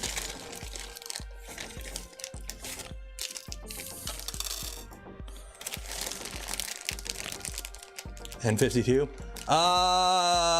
They're neodymiums. They're the strong boys. Okay.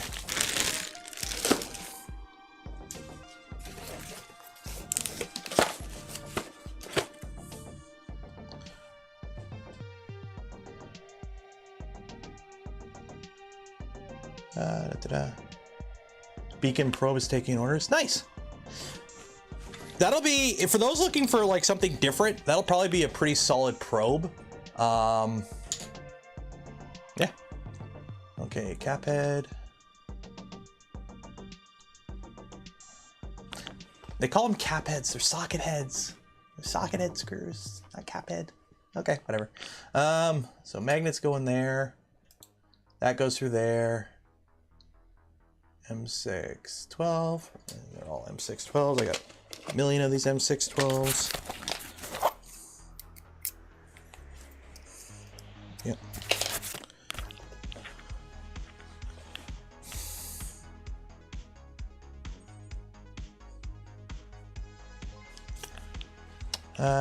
Yixo, thank you for becoming a member. Okay, so now we got to deal with these guys.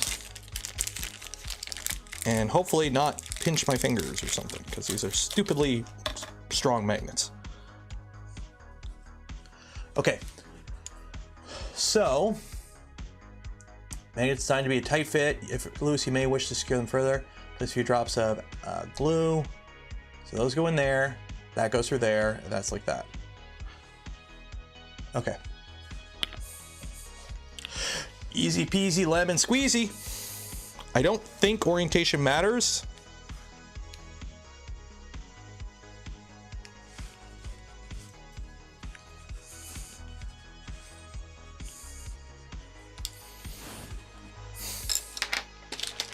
Oh, jeez. Ah, come on.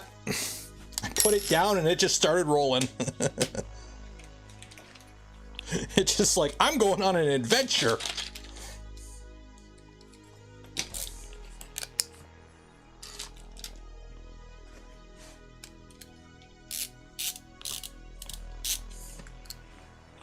Okay. You can go here.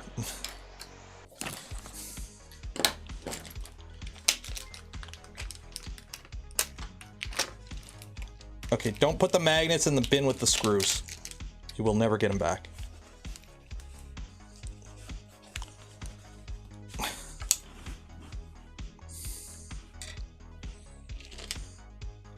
Jeez.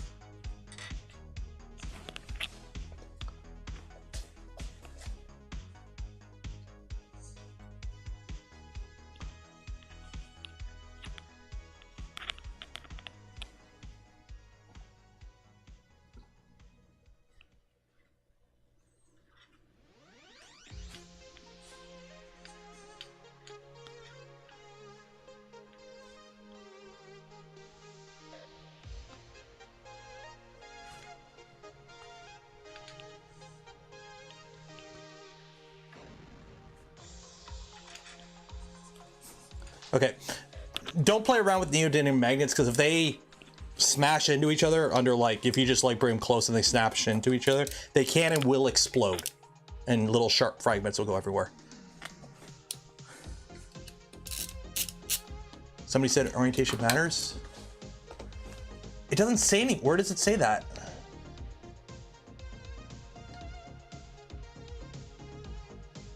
It doesn't say anywhere that these need to be orientation matters with these.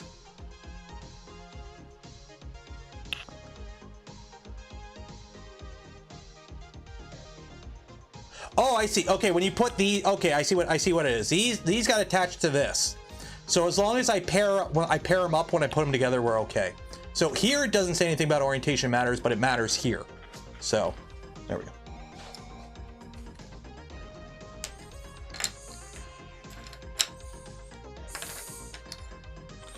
So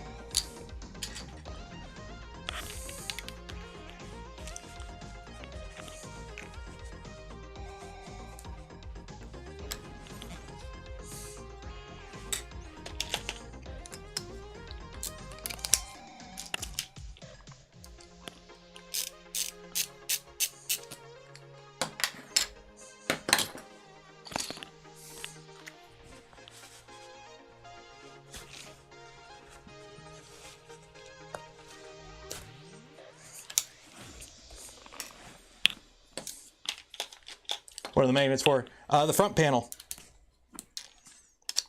The front panel is held on with magnets. Really strong magnets.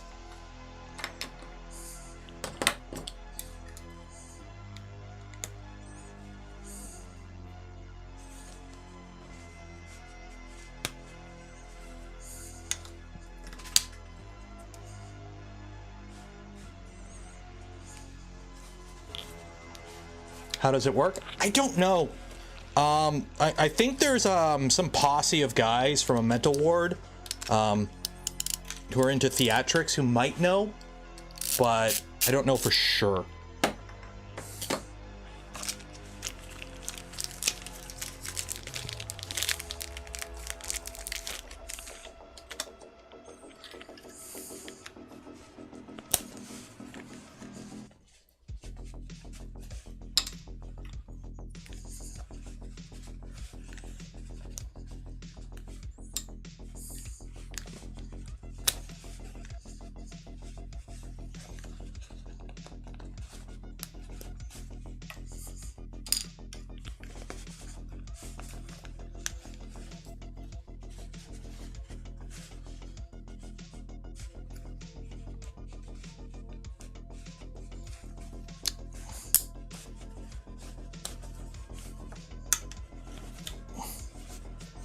Can't get that magnet out. Okay. Yeah.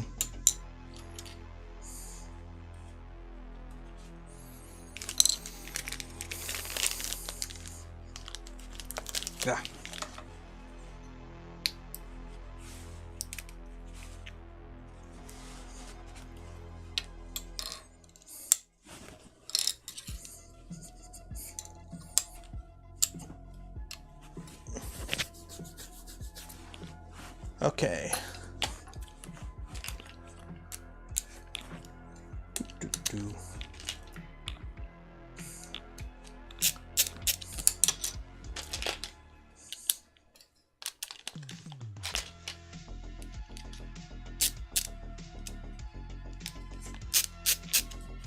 So what are we gonna do Friday? I need to figure out what we're doing Friday for the stream. It's printed. It's gonna be a print and chill, especially now that I got 2 builds on the go with the V0 and this guy. Friday streams are definitely gonna be print and chill streams. We just kind of hang out. Best hotend for high detail prints. Any of the good ones with a 0.2 millimeter nozzle.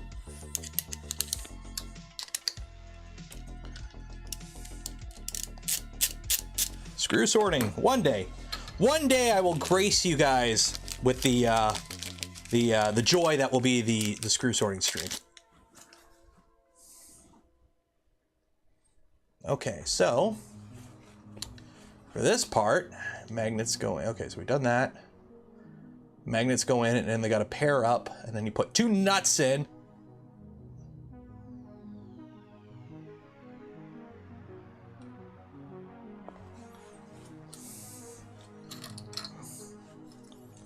So do they come together like this, where it's magnet to magnet, or do we have plastic in between? I'm assuming, yeah, I'm assuming it's magnet to magnet. Then that bolts in like that. Okay.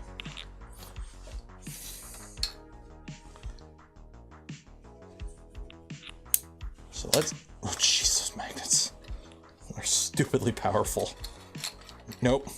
I'm trying to prevent stuff from like attracting to everything. It's like, no, stay. Quit jumping around. Yeah. It's all jumping everywhere.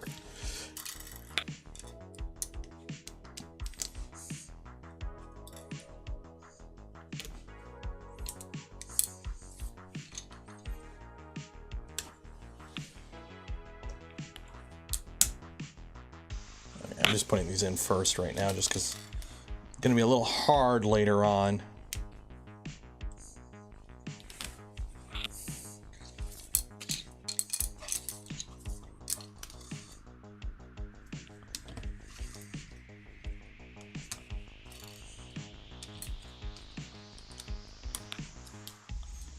Look at that color grading on this camera. Have you seen more natural lighting? Look how vibrant those greens are. How skin tony my skin is.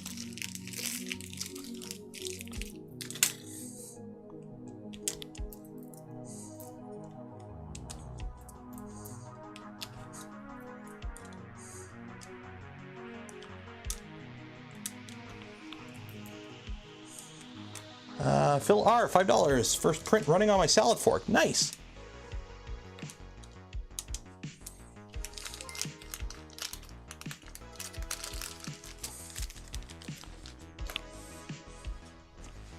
It's a cinematic LUT. I don't use LUTs. One of these days I probably should. Like actually spend some time and color grade my videos. Because I don't do that. Okay, so what I'm going to do is basically just grab magnets one at a time. And put that on there. No, quit moving. Okay. So we put an extra 2 magnets on. Then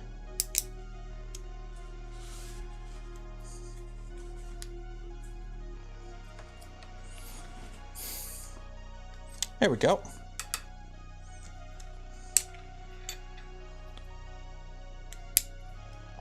So that's one done.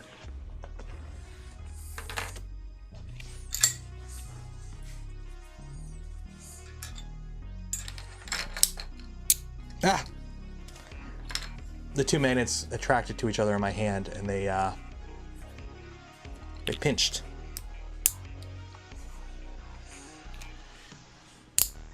Why do you spend all your money on like red cameras? Just yeah, the Logitech C920 red camera is the premier cinematographer's camera of the current age. There is no better camera. James Cameron used this to film Avatar. Did you know that?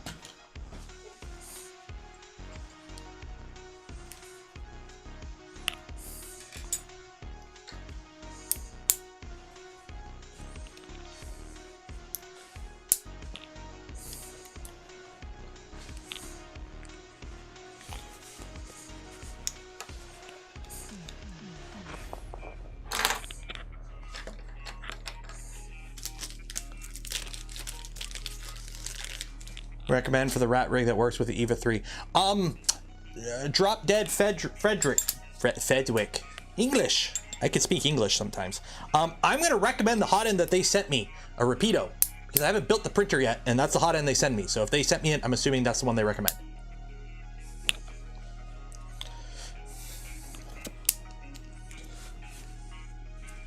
James Cameron, these nuts.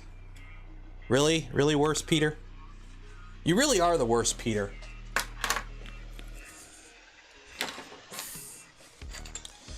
Really? A D's nuts joke? Really?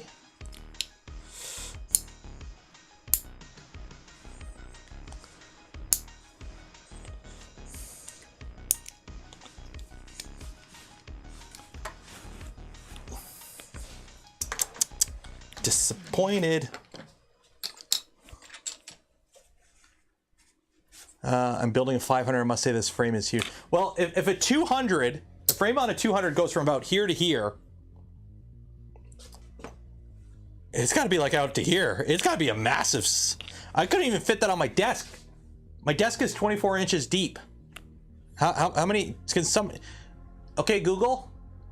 How many centimeters is 24 inches? 24 inches is equivalent to 60.96 centimeters. 60.96, so it's 60 centimeters.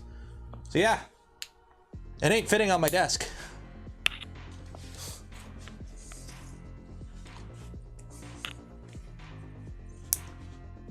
Oh, nope, that flipped.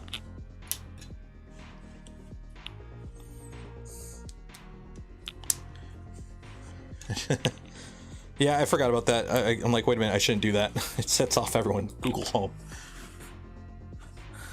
720 by 785. Jeez.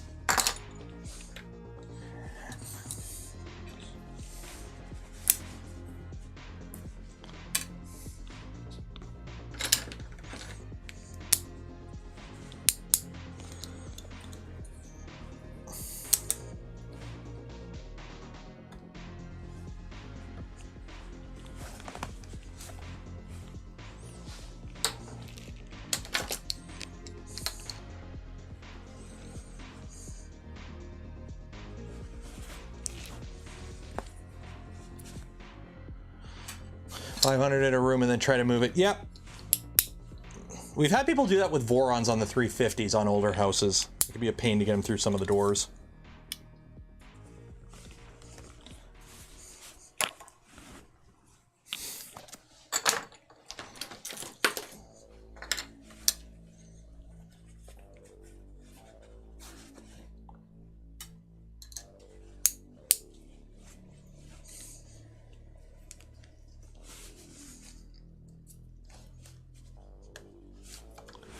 There we go. One more.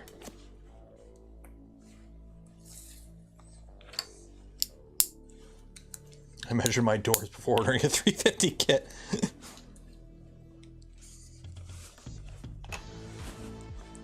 There we go. Okay, so that's all of those. And they're all tracted to each other. Okay, so there we go. Next guide, frame assembly. Yay! Okay, please note, all measurements provided in this guide are based upon a 300 by 300 V-core. Okay, so for 200 by 200, we remove 100 millimeters. Okay, it is strongly recommended to assemble a frame on a known flat surface. Oh, wrong camera. Hopefully it fits on there. It's caused, yeah, assembling on a carpeted floor or other non-flat surface can, yeah, you want to build it as square as you can. So, V-core 3.1 frame is built upside down. It is done to keep, to aid in keeping all critical sections of the frame square. Cool.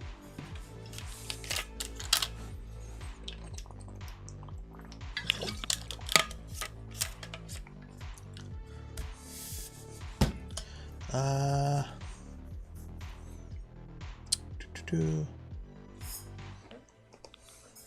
15 amps of power. Yeah, how big is the heater on a, like the heater on this one ain't crazy. It's 250 watts. Okay, so I need some room.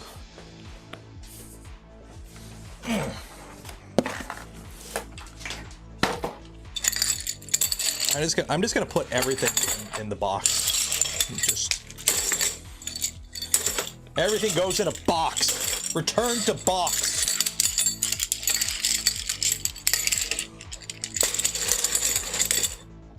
So the new house fund.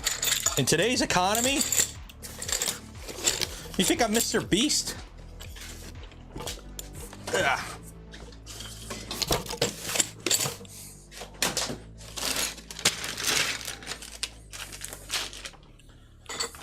Okay. There you go, Bamboo. You can hold the ISO. Okay. So, I need some extrusions. So this is the enclosure extrusion, so I'm assuming I don't need those.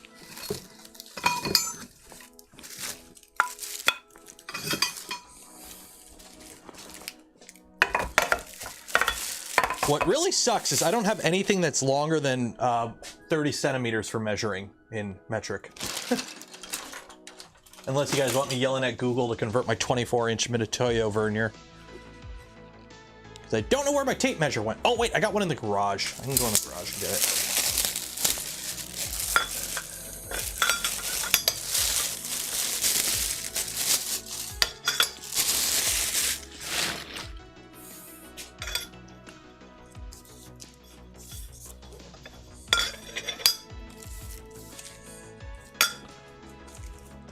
Two hours in, we're time for the frame. Oh, sweet summer child.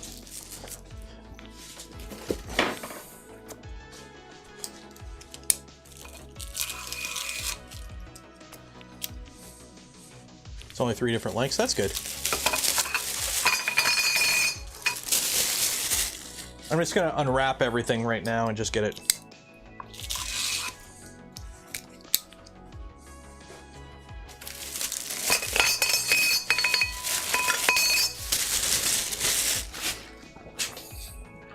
Okay, so I'm assuming these enclosure guys are going to be used for a bit, so they can go back in the box. And the feetsies can go over here. Okay, so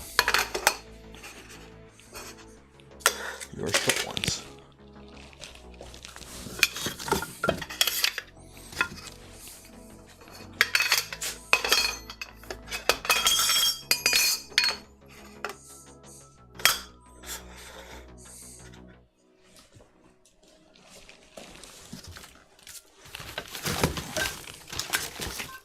Okay, I'm assuming the 2020 is for the gantry.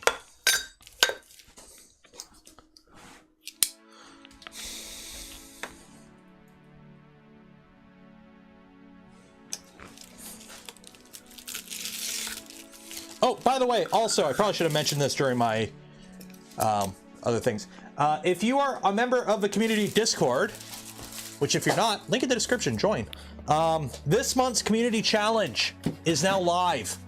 Okay, this month's community challenge is live, so go join the Discord, and the challenge is live. So this month's challenge, and if you don't know, every month we do a community challenge on the Discord. Anyone can enter. Usually it's a different category every month, but this month's theme is 3D printing to the rescue. So if you broke something and you fixed it with a 3D printer, or you made something that didn't exist before with your 3D printer to help solve a problem, enter it with a little description and whatnot. You might win some free filament and some free Only Benchies merch. So.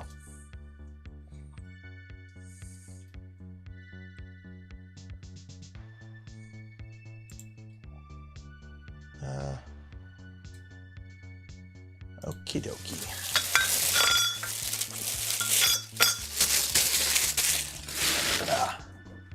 I love my V-Minion printed all the accent. V-Minion's nice. The problem is with the the problem is I can't use it.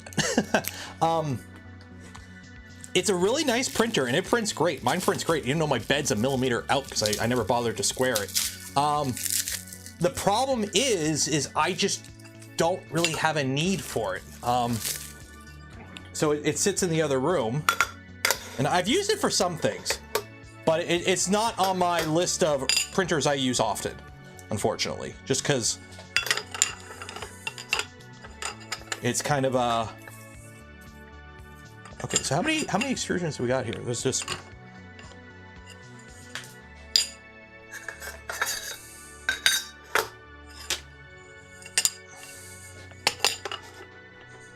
Okay, so we got these two funky guys are different.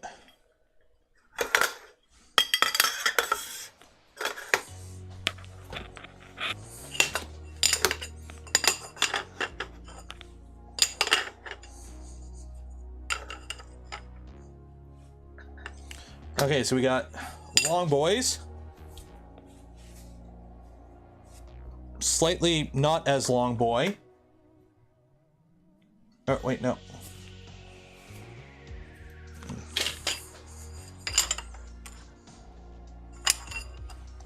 Okay, so which ones are longer? These 3? 4? These 4 are long.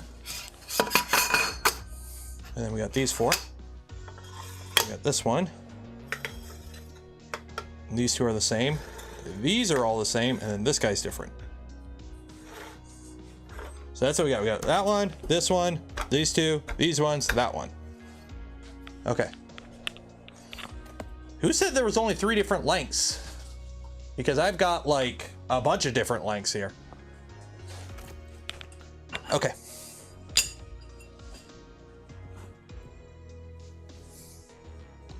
But for this, yeah. Okay, so I need the subframe. So I need 2 450s, so 2 350s. So I'm assuming these are the 350s.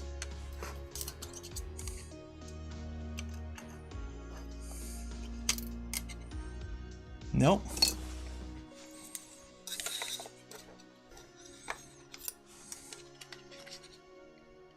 These are 340s. Okay, so 2 340s. So I'm assuming these are the 350s.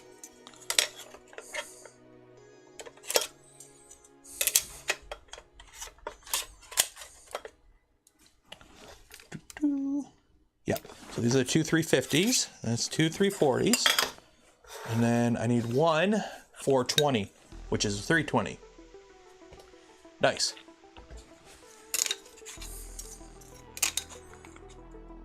I'm just really paranoid to making sure I got the right ones here, because there's some of these are only 10 centimeters different, and I really don't want to go through and build the frame not right. Okay.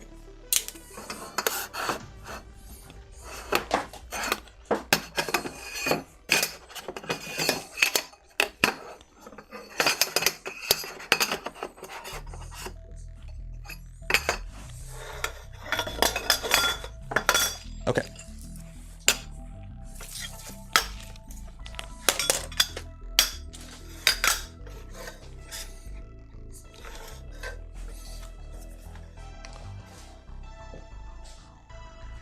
Are there bots here? Where are the bots? Oh. I have mods, it's just none of them are here right now. Like I got Sanity, I got Steve. I've got a few others, but none of them are here right now.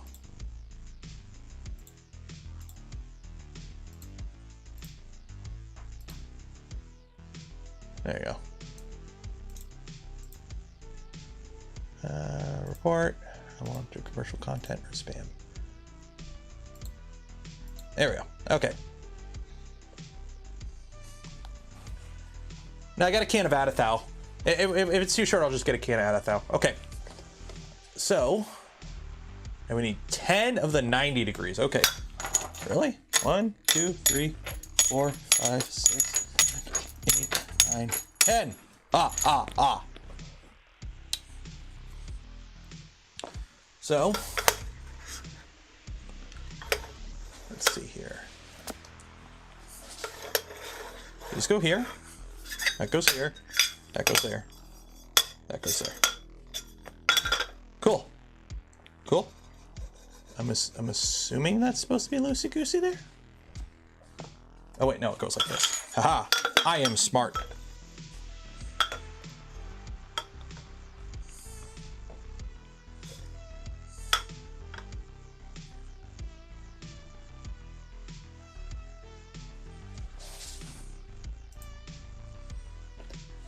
Oh, it's got the corners there. Okay, cool. Okay.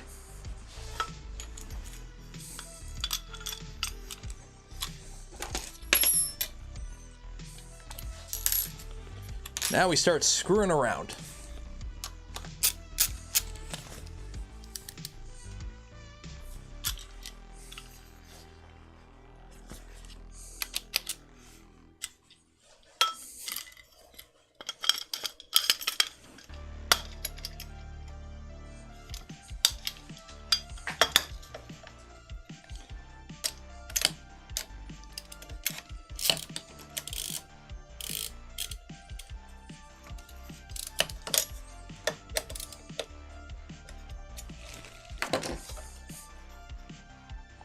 Oh, that's gonna be fun.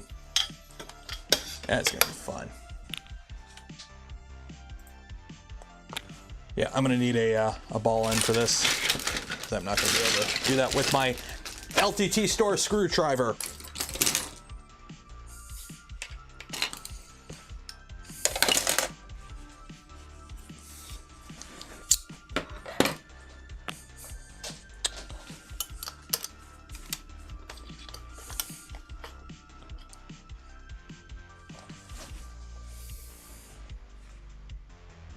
Uh-oh. Aha.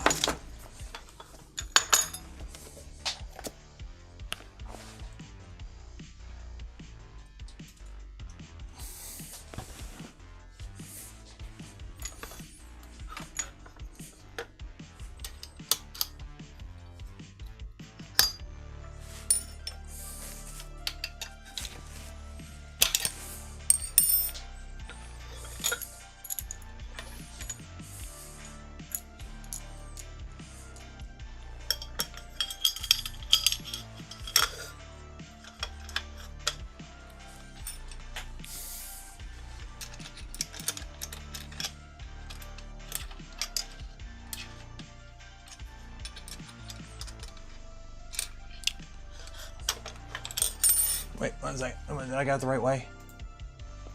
No, I did that backwards. I did that backwards. Shit. This is the right way. Dang it.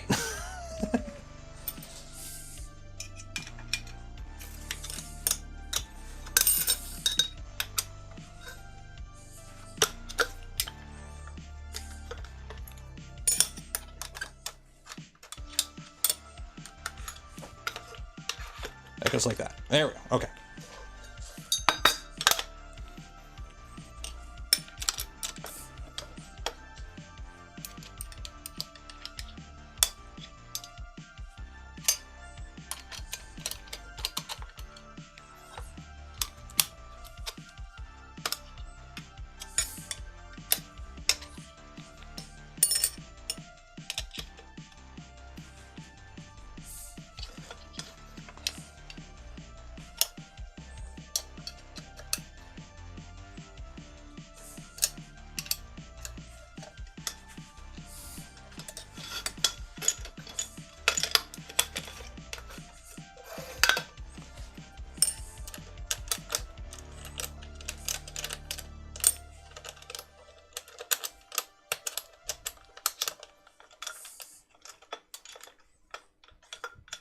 Dang it. T-nuts.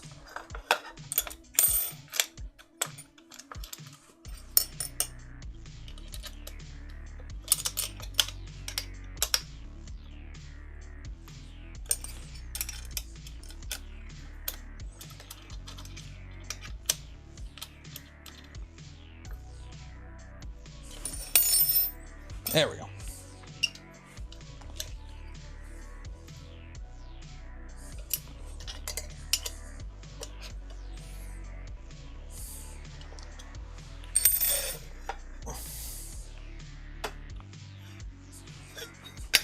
Yeah, and that goes. Wait a minute.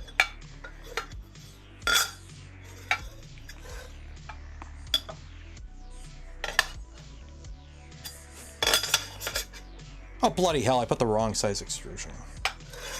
That's right.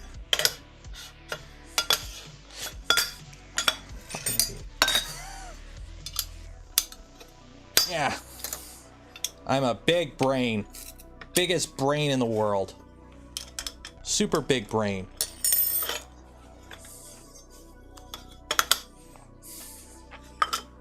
I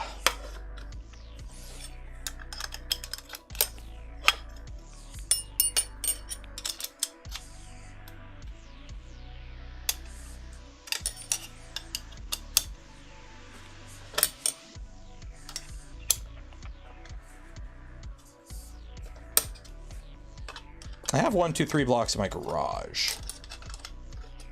They're like homemade ones that I made in machine class.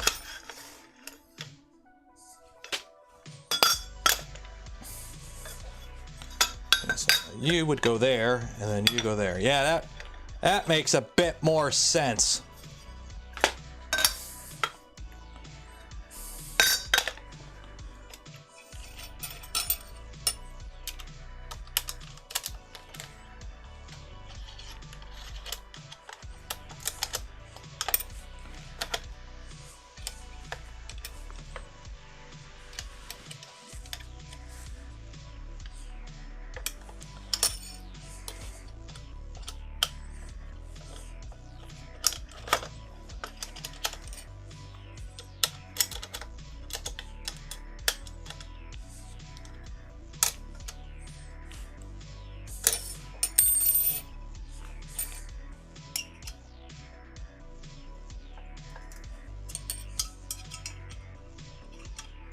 There we go.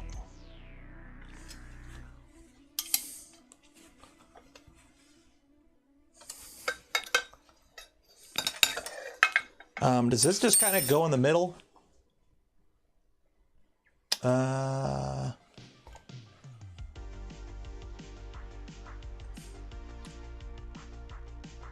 Okay, yeah, it just goes in the middle. Okay. Cool.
What was it? It's 205, so 105.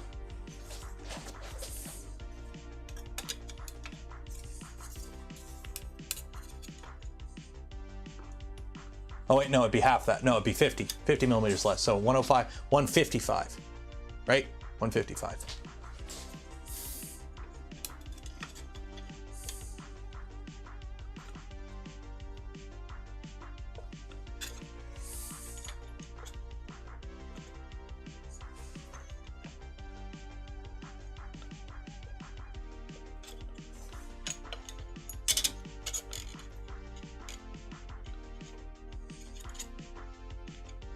There we go.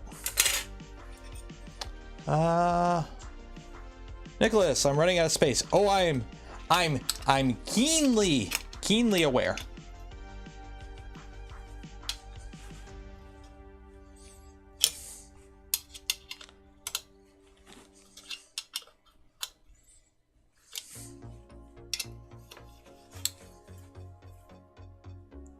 Where am I going to put this machine? That's a future Taylor problem.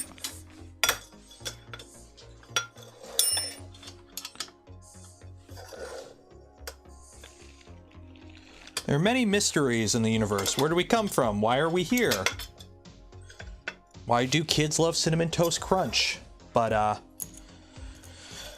alas, where the printer go is it just might be one of those things that we'll never know.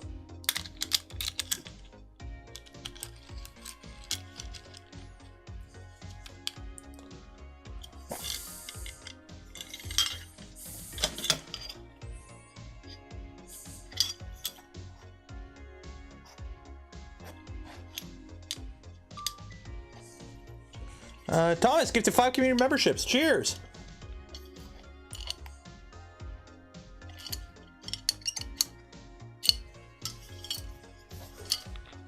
Exactly. Where did the screw that I dropped go? Who knows?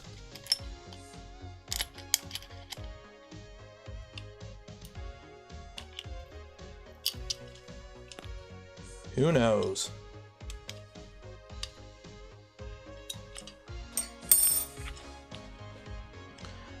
Is future Taylor problem become present Taylor problems? Sometimes, but then I put them off for a future Taylor problem.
Ooh, that's a little...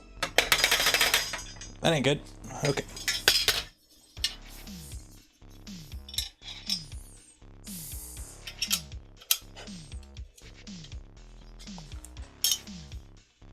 The problem is, I don't know if that's the casting or what. Because these are not really...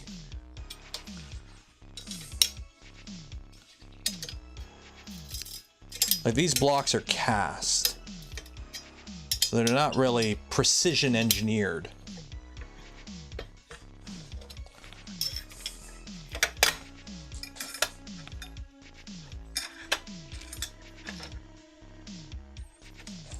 Yeah, I'll just do this. Do it this way then. Okay, you stay there.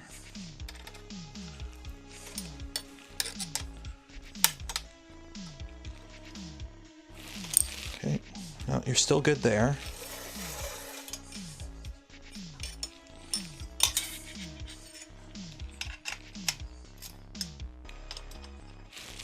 It's this one.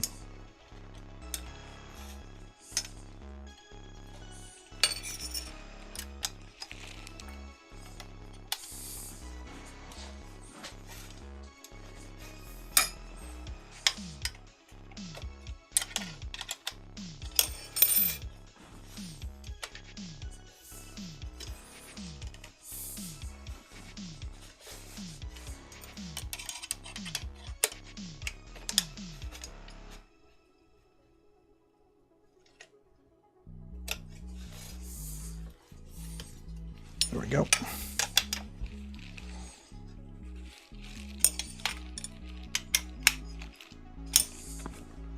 There we go.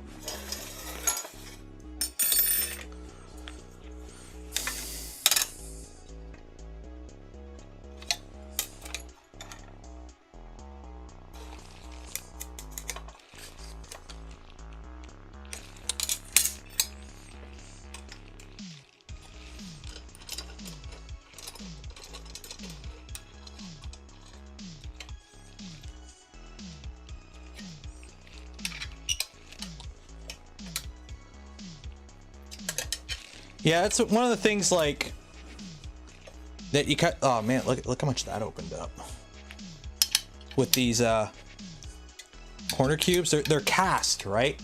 They're not like they're precision engineered or anything. They're just they're a cast item. So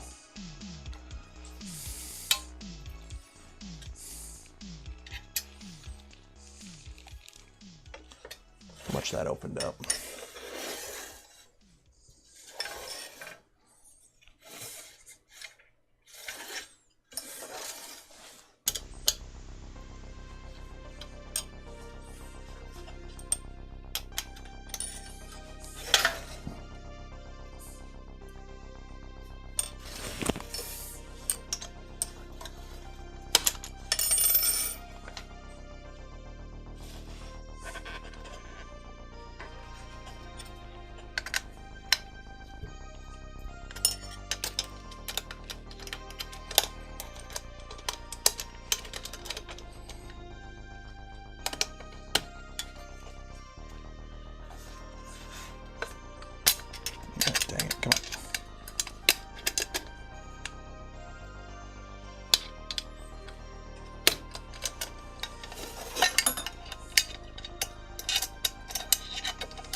There we go.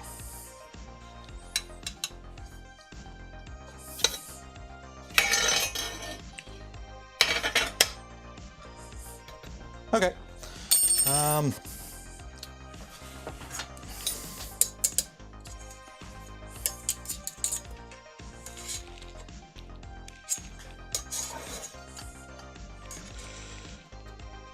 It's square.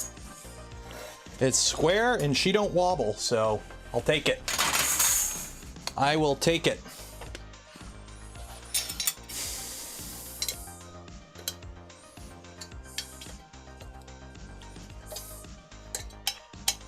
Yeah, whenever you have something you need to make sure it's square, easiest way to do it is just measure corner to corner. And if they're the same, you're good. If you're out a smidgen, yeah, you're probably okay. If you're out like a couple millimeters, yeah, you might want to go back and double check some things.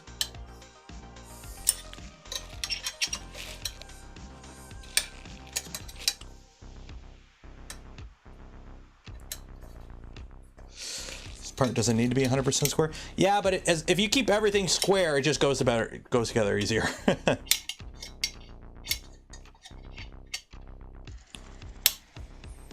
Like, okay. There we go. Part 2. Okay, so we've already. Okay, so basically I just did this whole thing. Is that square? Can I check it with my? Good. Machinist squares are good to have. Okay, assemble that part 2.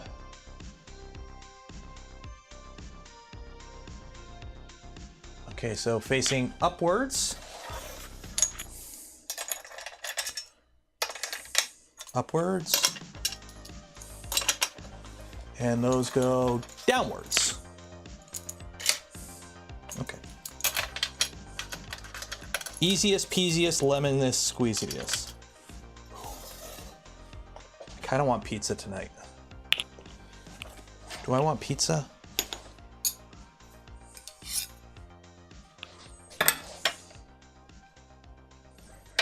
I want pizza.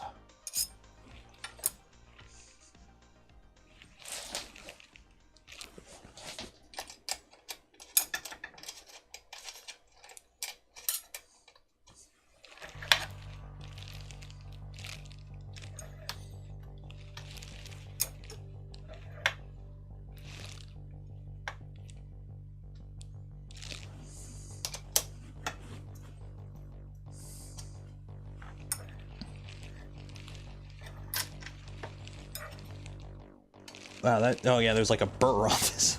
1 second.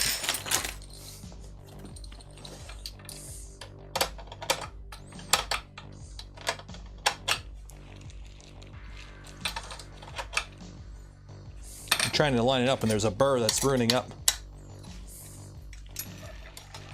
my alignment.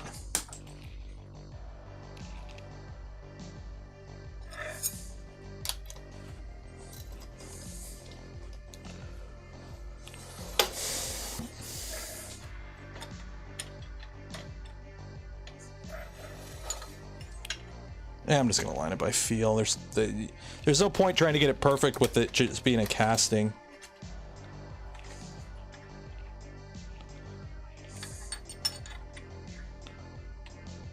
I'll really get it kinda good enough.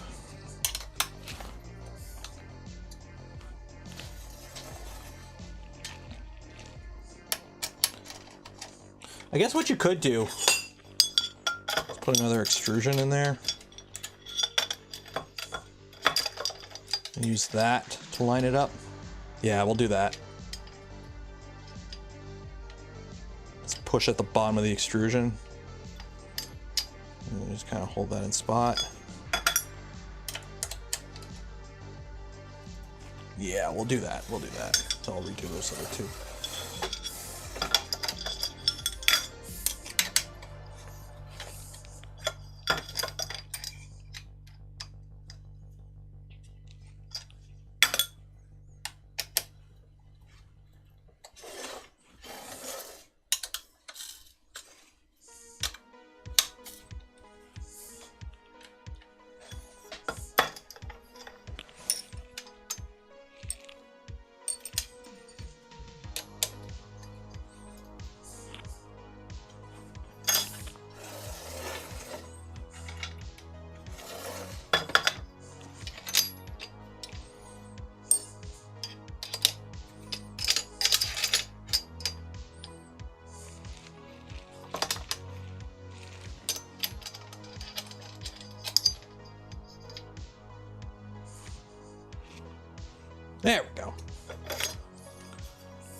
Okay, so we got that.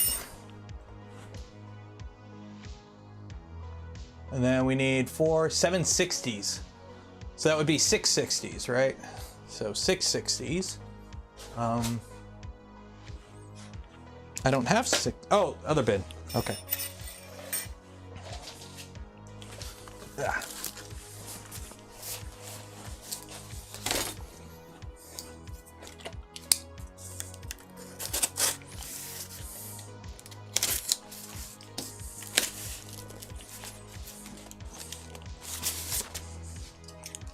What time are we at anyways? 4:30? Okay.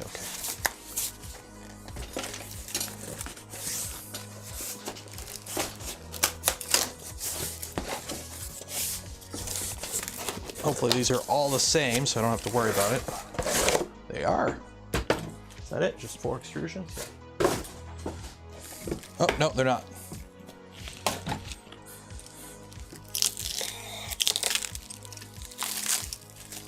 One extrusion.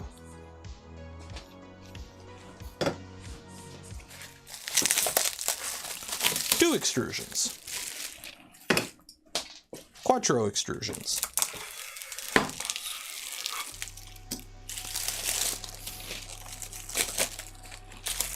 Yeah, on the enclosed one, the enclosure is part of the frame. So if you're building one of these and you don't, if you build like a normal one and then you want to upgrade to an enclosed one, you need to rebuild the frame. It's not like a, there's like 2 versions of it. So there's no, I think you might be able to do a top hat, but if you want to, the proper enclosed one is different extrusions than the non-enclosed one. RatRig's older than Voron. I don't know if their printers are older than Voron, because the first, like Voron started as a printer in like 2016. But RatRig is a company, yes. The design is open source, so you can build one from scratch yourself, but they're the only ones that sell kits. And, oh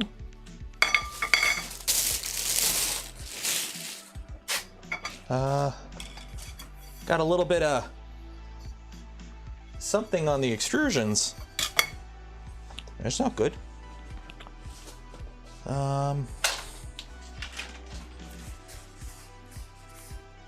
You can swap the verticals without disassembling the entire frame. Okay, fair enough. I've never looked into it. I just know you have to build the enclosed one as a separate thing. Extrusions Bosch compatible? I don't know.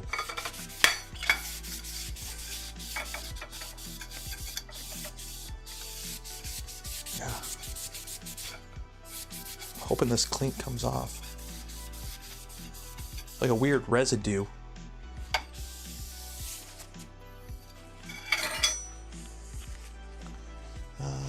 Someone was very happy to pack it. Yeah. It just ISO.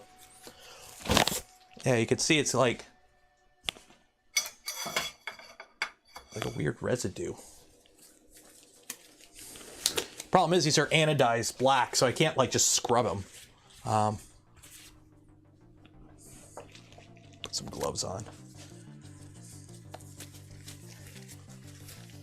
Yeah, it's dried. Yeah, it's dried up coolant. That's what it is. It's milky white is a coolant. I highly doubt it's rat poison. It feels like coolant, and the fact that ISO's getting it off, it's just coolant. Because I'm assuming they either cut their extrusions themselves, or they get them like cut by somebody else who bundles them, and they probably just didn't clean them enough, which yeah, it happens.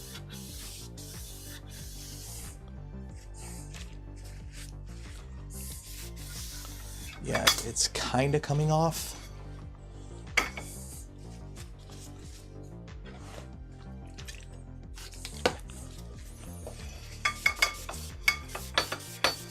Like, they're aluminum extrusions. They're not going to rust or anything, but you still need coolant when you're cutting to keep the blade from overheating. These were probably cut, and then somebody put them down somewhere where they just like sat in a puddle of coolant or something for a little bit before getting bundled and wasn't caught.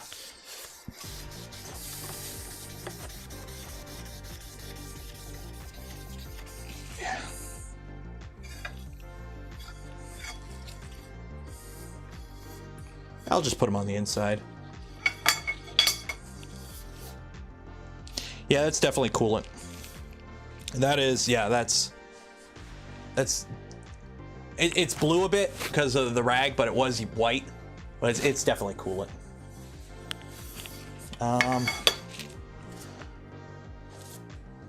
Does Bamboo keep track of filament remaining on the spools? Maybe if you use the RFID chip filament, but I don't, so no.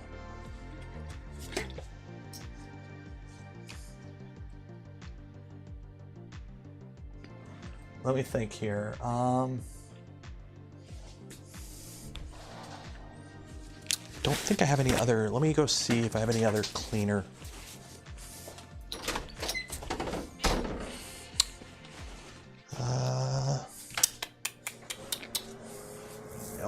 Nope. Tilex.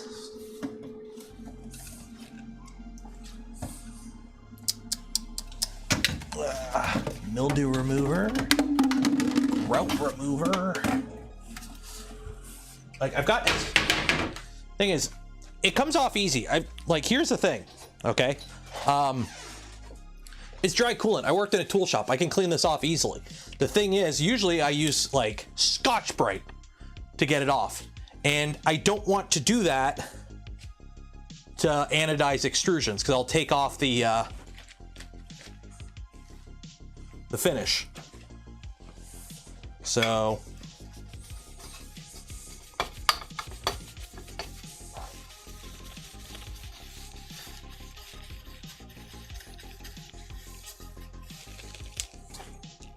see if Tilex works.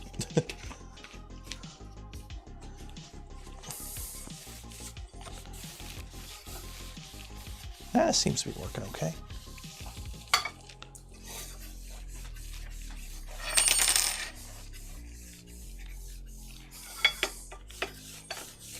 Yeah, not really.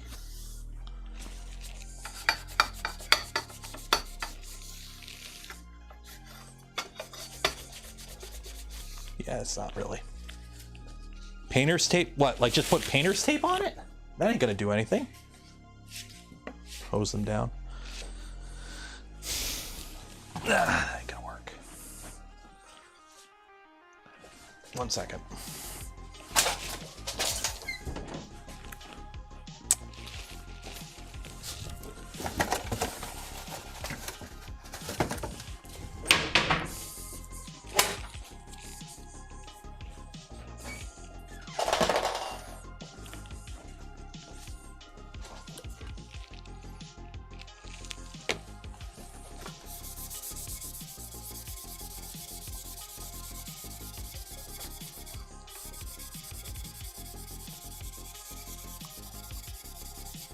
If this damages the rail, I'll just hide it. It'll just be the rear extrusion.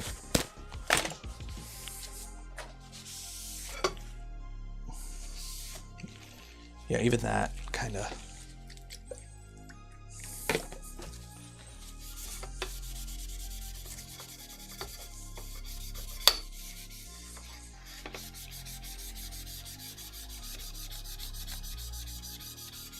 It really doesn't want to come off. It's baked. It's like caked on.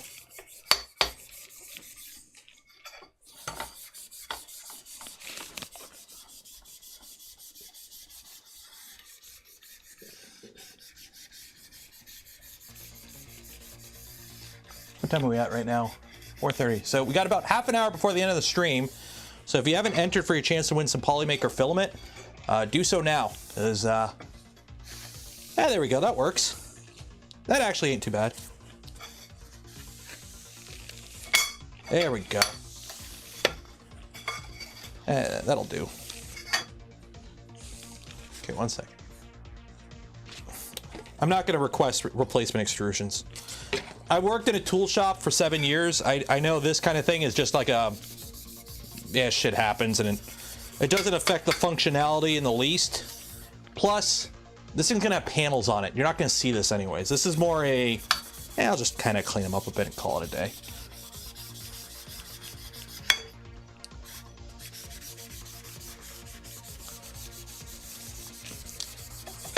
This is some guy just had a random brain fart on the shop floor type issue. It's not a end of the world. Good enough. Wipe these down.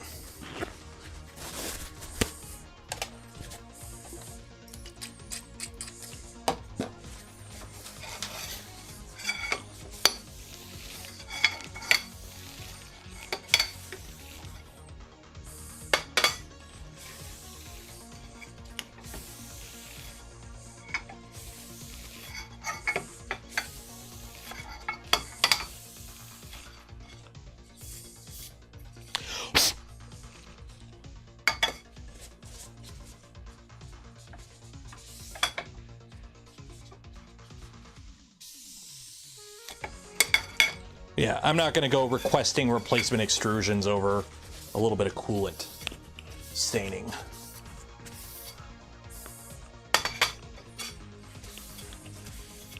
There we go. Okay.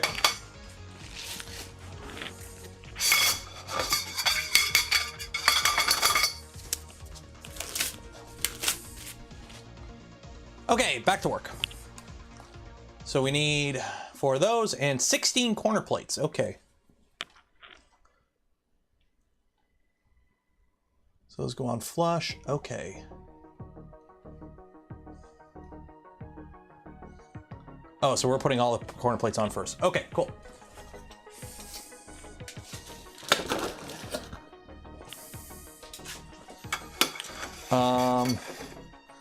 It kind of fits. Good enough. Those are those.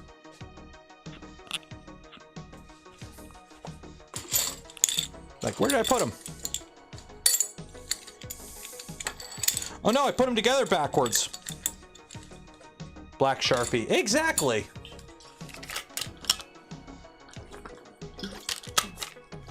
Hello from Titanic, UK.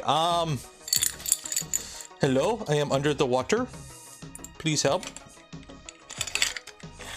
Unless Titanic, UK is actually a real place. If so, cheerio.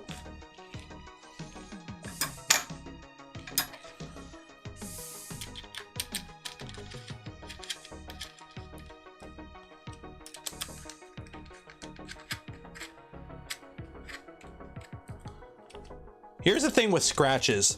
99% of the time, nobody notices unless you point them out.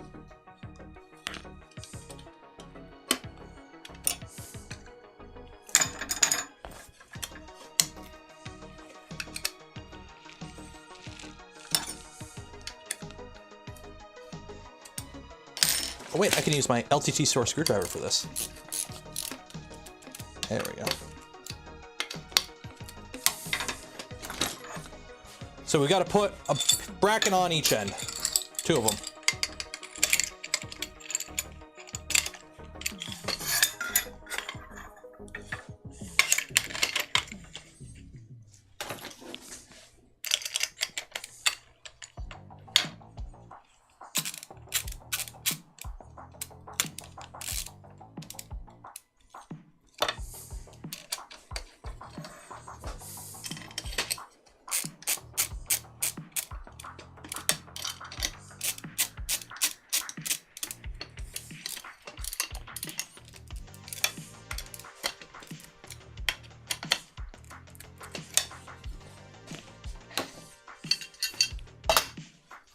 One.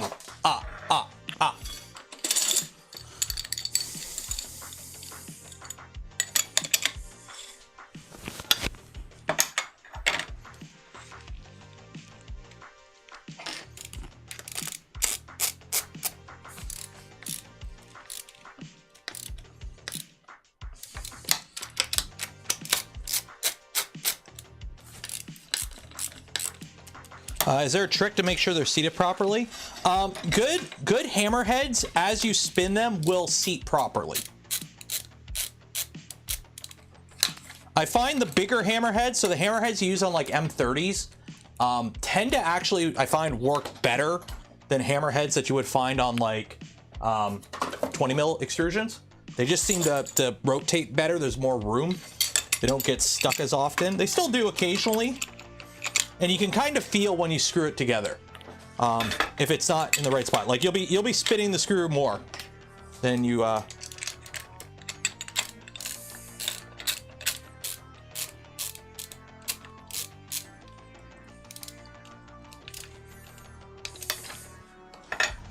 but you can always just look down and make sure. But usually, if everything's squared and true when you put it together, it should just screw right in.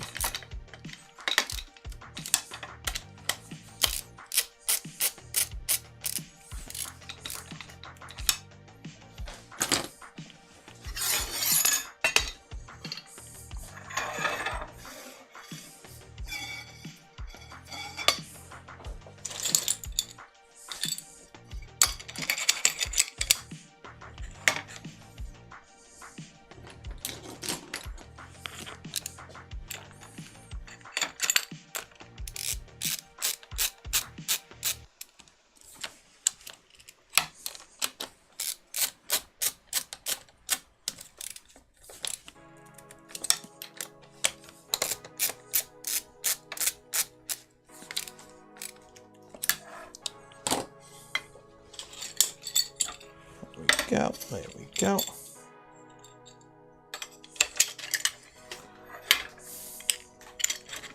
Yeah, see, most of the stain is going to be covered by these brackets anyways.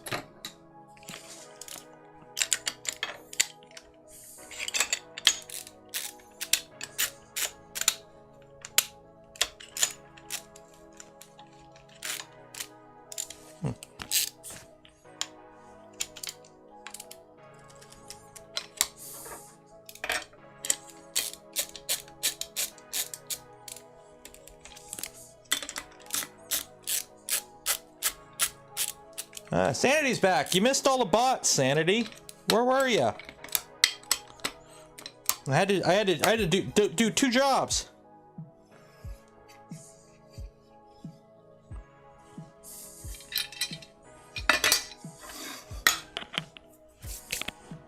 Yeah, the panels from Mandela will hide the rest. Exactly. I haven't looked at them yet. They still got the wrappers on them. I would take them off today, but I'm really trying to get this frame assembled, and I don't think we will in time.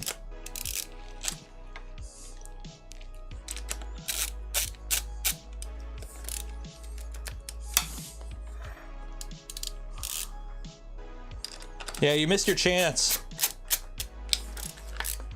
Conveniently away as the bots appear.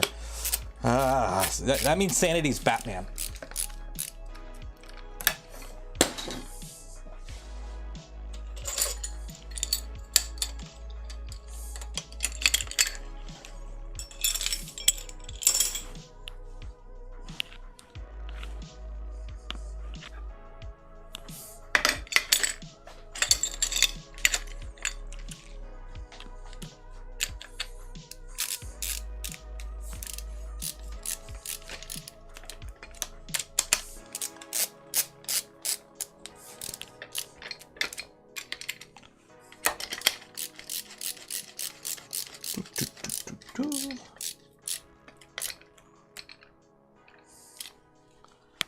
Kind of like how this machine is bigger than a dishwasher. It's not that big. Like, there's the XY footprint.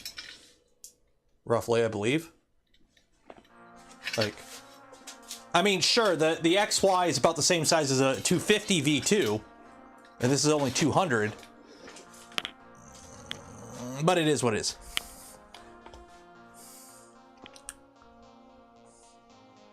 That's the electronics panel? Okay.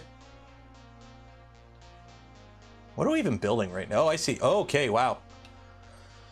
Okay, so we did that. Okay, so now we got to put panels on the other side. Okay. We'll probably end up calling it after I put these panels on, because I don't think we'll get into the next step. We'll see.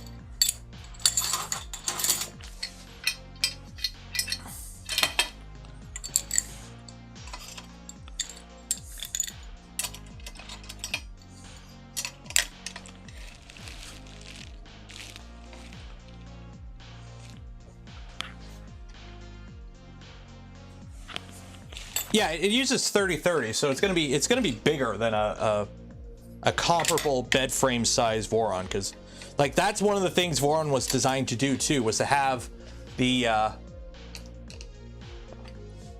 compare like the build volume to the printer volume is actually like one of the best out there in 3D printers.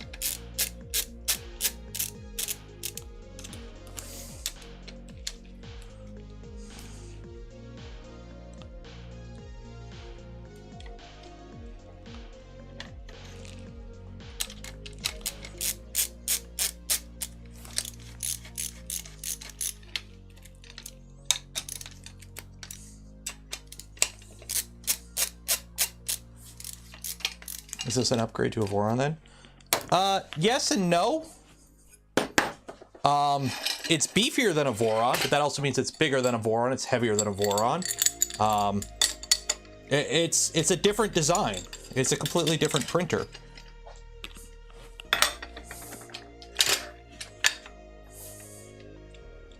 They're not in the same like category. Well, yeah, they're in the same category, but they're like different design goals.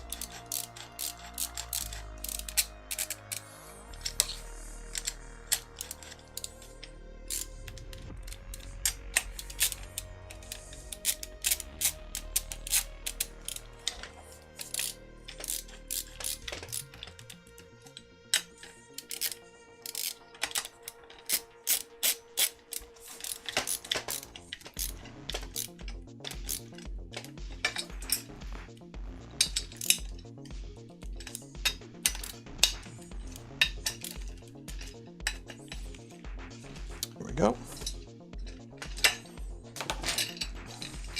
One. Cool.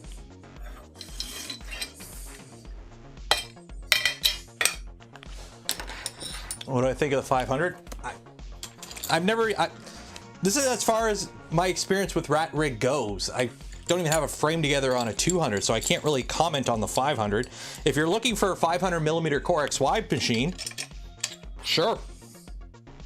If you need 500, I don't need 500, so. But I mean, like, I don't even have this machine built yet. I don't even have the frame together yet. I can't comment on it. I can't.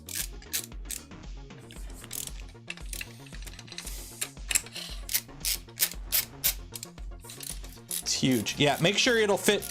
Build it in whatever room you plan on it to live.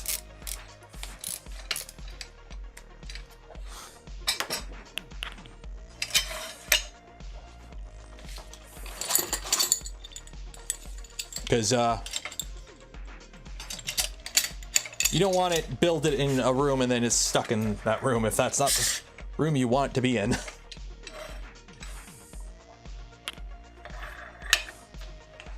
The LTT screwdriver worth it? If you're looking for a screwdriver that's ratcheting and it's smooth and it's good for electronics, then yes, in my opinion.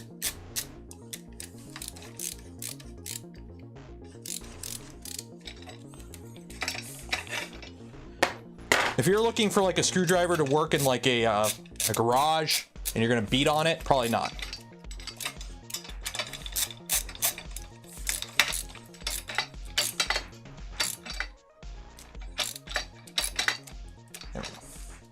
But like I've got this loaded up with all the metric bits, so for like building printers and computer stuff, it's pretty much like bang on for it.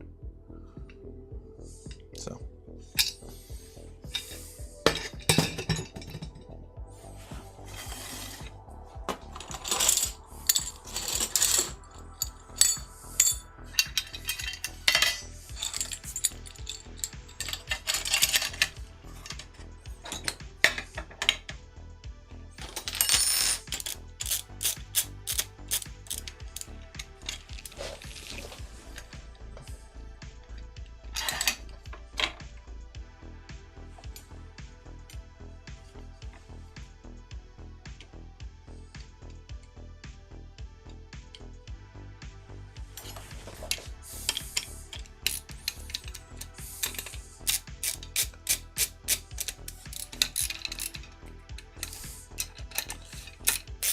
you had to remove a door to move it to your garage. Oof. Are you gonna make more videos about the SV06? What do you want to see? What do you want to know about it? I put Clipper on it. Did I do a video on that? Did I do a video putting Clipper on? Or I did a live stream. I gotta start doing videos on stuff instead of just doing them on live streams.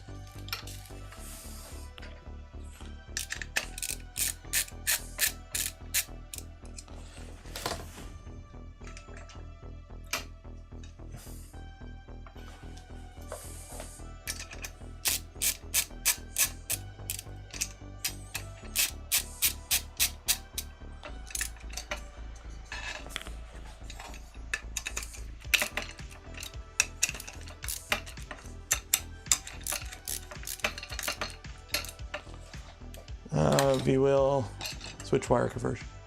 SV06 doesn't have V-wheels. That's why I like it. Okay, let's not stand up everything and have it fall over.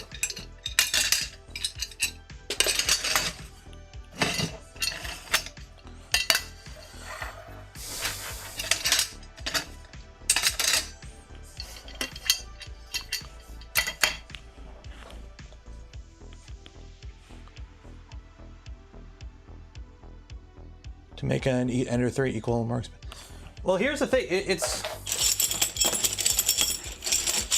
like, that's the thing. Like, a lot of topics that I do on stream, it's like I could have done a video on it, but like I don't think a video is worth it on it.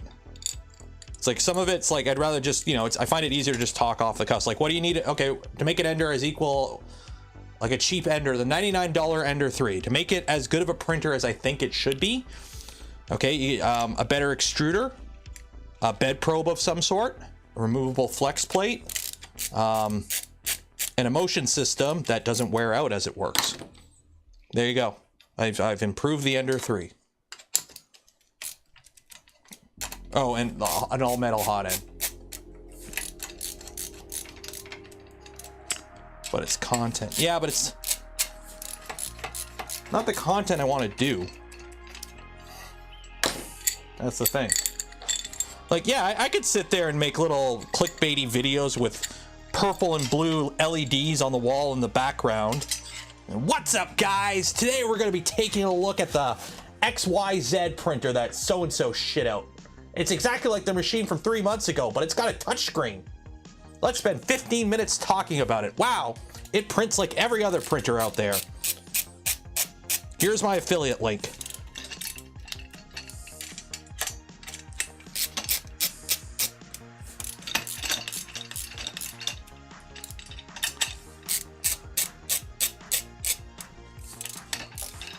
Quality over quantity. Well, here's the thing. Here's the part. Here's my conundrum. What are we at right now? We got 8 minutes left in the stream. Cool. Here's my conundrum. The rate of growth of my channel, which is my job. You have to understand that this is my job, and there, you know, to keep my job good, I have to do certain things. But in terms of channel growth, I've pretty much gotten all I can from just streaming. If you look at like last year, I didn't do a lot of videos the last part of last year. There was like a couple months where I did like one video, if I did a video at all. It was I did mostly live streaming last year. Channel growth when I do just live streaming is extremely flat. It's consistent, but it's flat. What did you put in there? You put a screw. Why did you put a screw in there? Calvin, why'd you...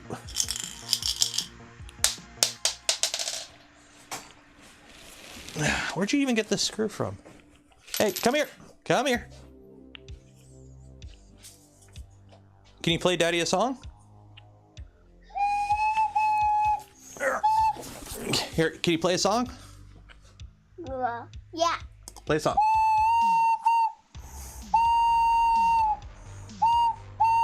Now, you gotta do different notes. I showed you how to do different notes.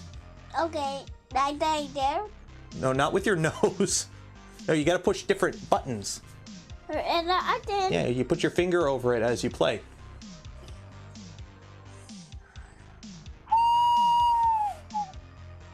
Play.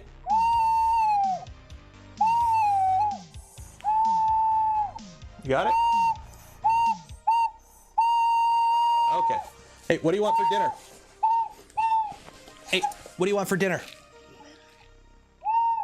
Okay, go upstairs.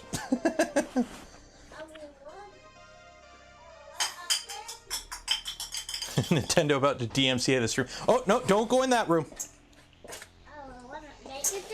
You want this chair or what chair? Okay, go sit in the room. Okay, Daddy's almost done the stream, so. What is that? That's for a Nerf gun. What is that? What is that? It's for a Nerf gun. They're good. Yeah. Okay, you gotta sit. What can I give you to take apart? I don't have anything for you to take apart. Okay. So what you can do here. I want to fix it. I know you want to fix something. What do you want to fix? It won't. Well, that's already fixed. Daddy fixed that. Here. Why don't you? Oh, here you go. Here you go. How about you take this apart for Daddy, okay? Take all the screws out. What is that? Okay. Is Clipper worth it for the SV06? Honestly, Matthew, I think it's a perfectly usable machine without Clipper. If you are going to pair it with an Octopus or a Raspberry Pi for Octoprint and all that, and if you think you're always going to have the Raspberry Pi attached to it, then maybe. I'm tempted to flash mine back to stock firmware just so I don't have to use the Raspberry Pi with it anymore. Child labor intensifies. You just unscrew it. Oh, it's not unscrewed all the way. You gotta unscrew it all the way, and then you pull it out. Okay. Give him the hammer. No, because I want to keep the fans in there. Okay. Let's do a giveaway. We got 4 minutes. 4 minutes to the giveaway.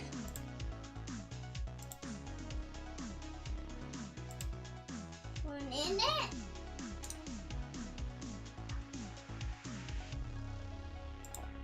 One second here. That's really weird. When people just at me tell me to DM them, it's like my DMs are open. You could just DM me. Okay. What kind of Voron is this? A very big one. Yeah. Can you take that screw out? Yeah. Okay, there you go.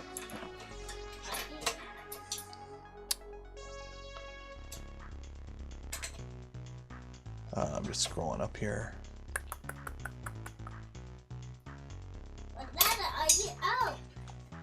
Any plans to make it a PET filler? I might. I don't know. The problem is I don't have PET. I know you need help. But you gotta unscrew it. See, you just put that in there. You just turn it. That way? Yeah. Lefty loosey. Hold it. You gotta use 2 hands. You gotta work on that hand-eye coordination, remember? Wait, I'm a worker. Yeah, you're a worker. New magazine for the blast videos, exercise bands, etc. Yeah, I know. I seen there was a bunch of updates. I'm probably gonna end up reprinting. He actually sent me a DM with a bunch of suggestions. So I'm gonna reprint a bunch of stuff and just rebuild it. So yeah. Is there a mod stealth burner? No, I'm gonna use the EVA. When I build kits, for those that don't know, whenever I build like a printer kit that's sent to me by a company, I build it as the kit comes. I usually don't do mods. The only mod I'm doing on this right now is just the Mandela bed, which is more of a side grade. But I probably, because I did talk to him, do the machined, I think it's the machine bed mounts, and is it XY mounts or motor mounts or something?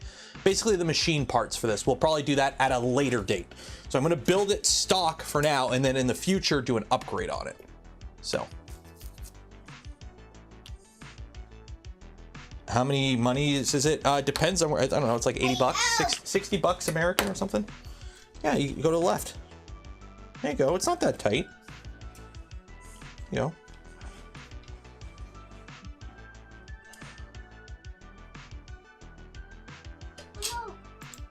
Okay, are we gonna do a giveaway? Let's do a giveaway. We got 1 minute. So we're gonna pause the stream here, obviously. I was hoping to get the frame together, but Go. no. Let it go. Yep.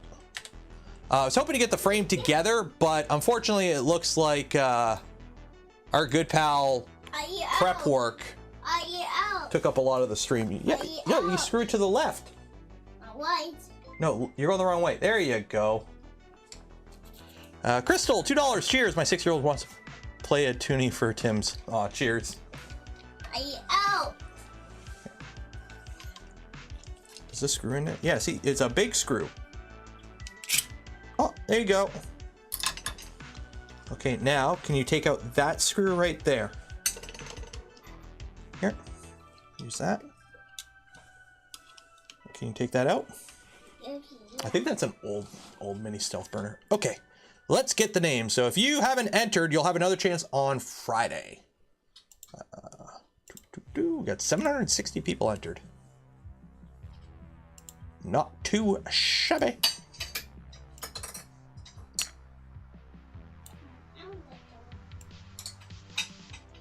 Copy all the names here.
It literally died. It literally died right at the end of the stream. Okay, he said 9, so 1, 2, 3, 4, 5, 6, 7, 8, 9. Okay, Calvin, do you want to push the button? Okay, you want to push the button? Can you push this button right there? Oh, okay. You got to tell me who won. I win. Who's that? Erdy. Who? Erdy. Can you spell that name? D. D A R. E. N. What does that spell? Dow. Erdy. Who? Erdy. Birdie? Erdy? Erdy. That's Darren. No, Erin. Darren. Darren won. Yeah, Darren won. Say congratulations, Darren. I like it, Darren. Okay, Daddy's got to wrap this up. Can you go tell Mommy that it's time for dinner? Okay. So, hopefully, here's the problem. Hopefully there's only one person that entered with the name Darren. There we go. Okay. Put like a first and last name or like an initial or something, because we've had it where 2 people have entered with like the name Bob. So just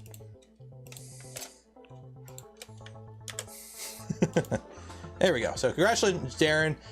You'll get an email from me after the stream ends. Fill out a form, get some filament. A couple days to a couple weeks, depending on where you live in the world. So there we go. I'm assuming the UK. Okay, so we're gonna call it there. So that was fun. We'll continue next Tuesday because it's RatRig Tuesdays now. So yeah, so shout out to the team at RatRig for sending me this kit.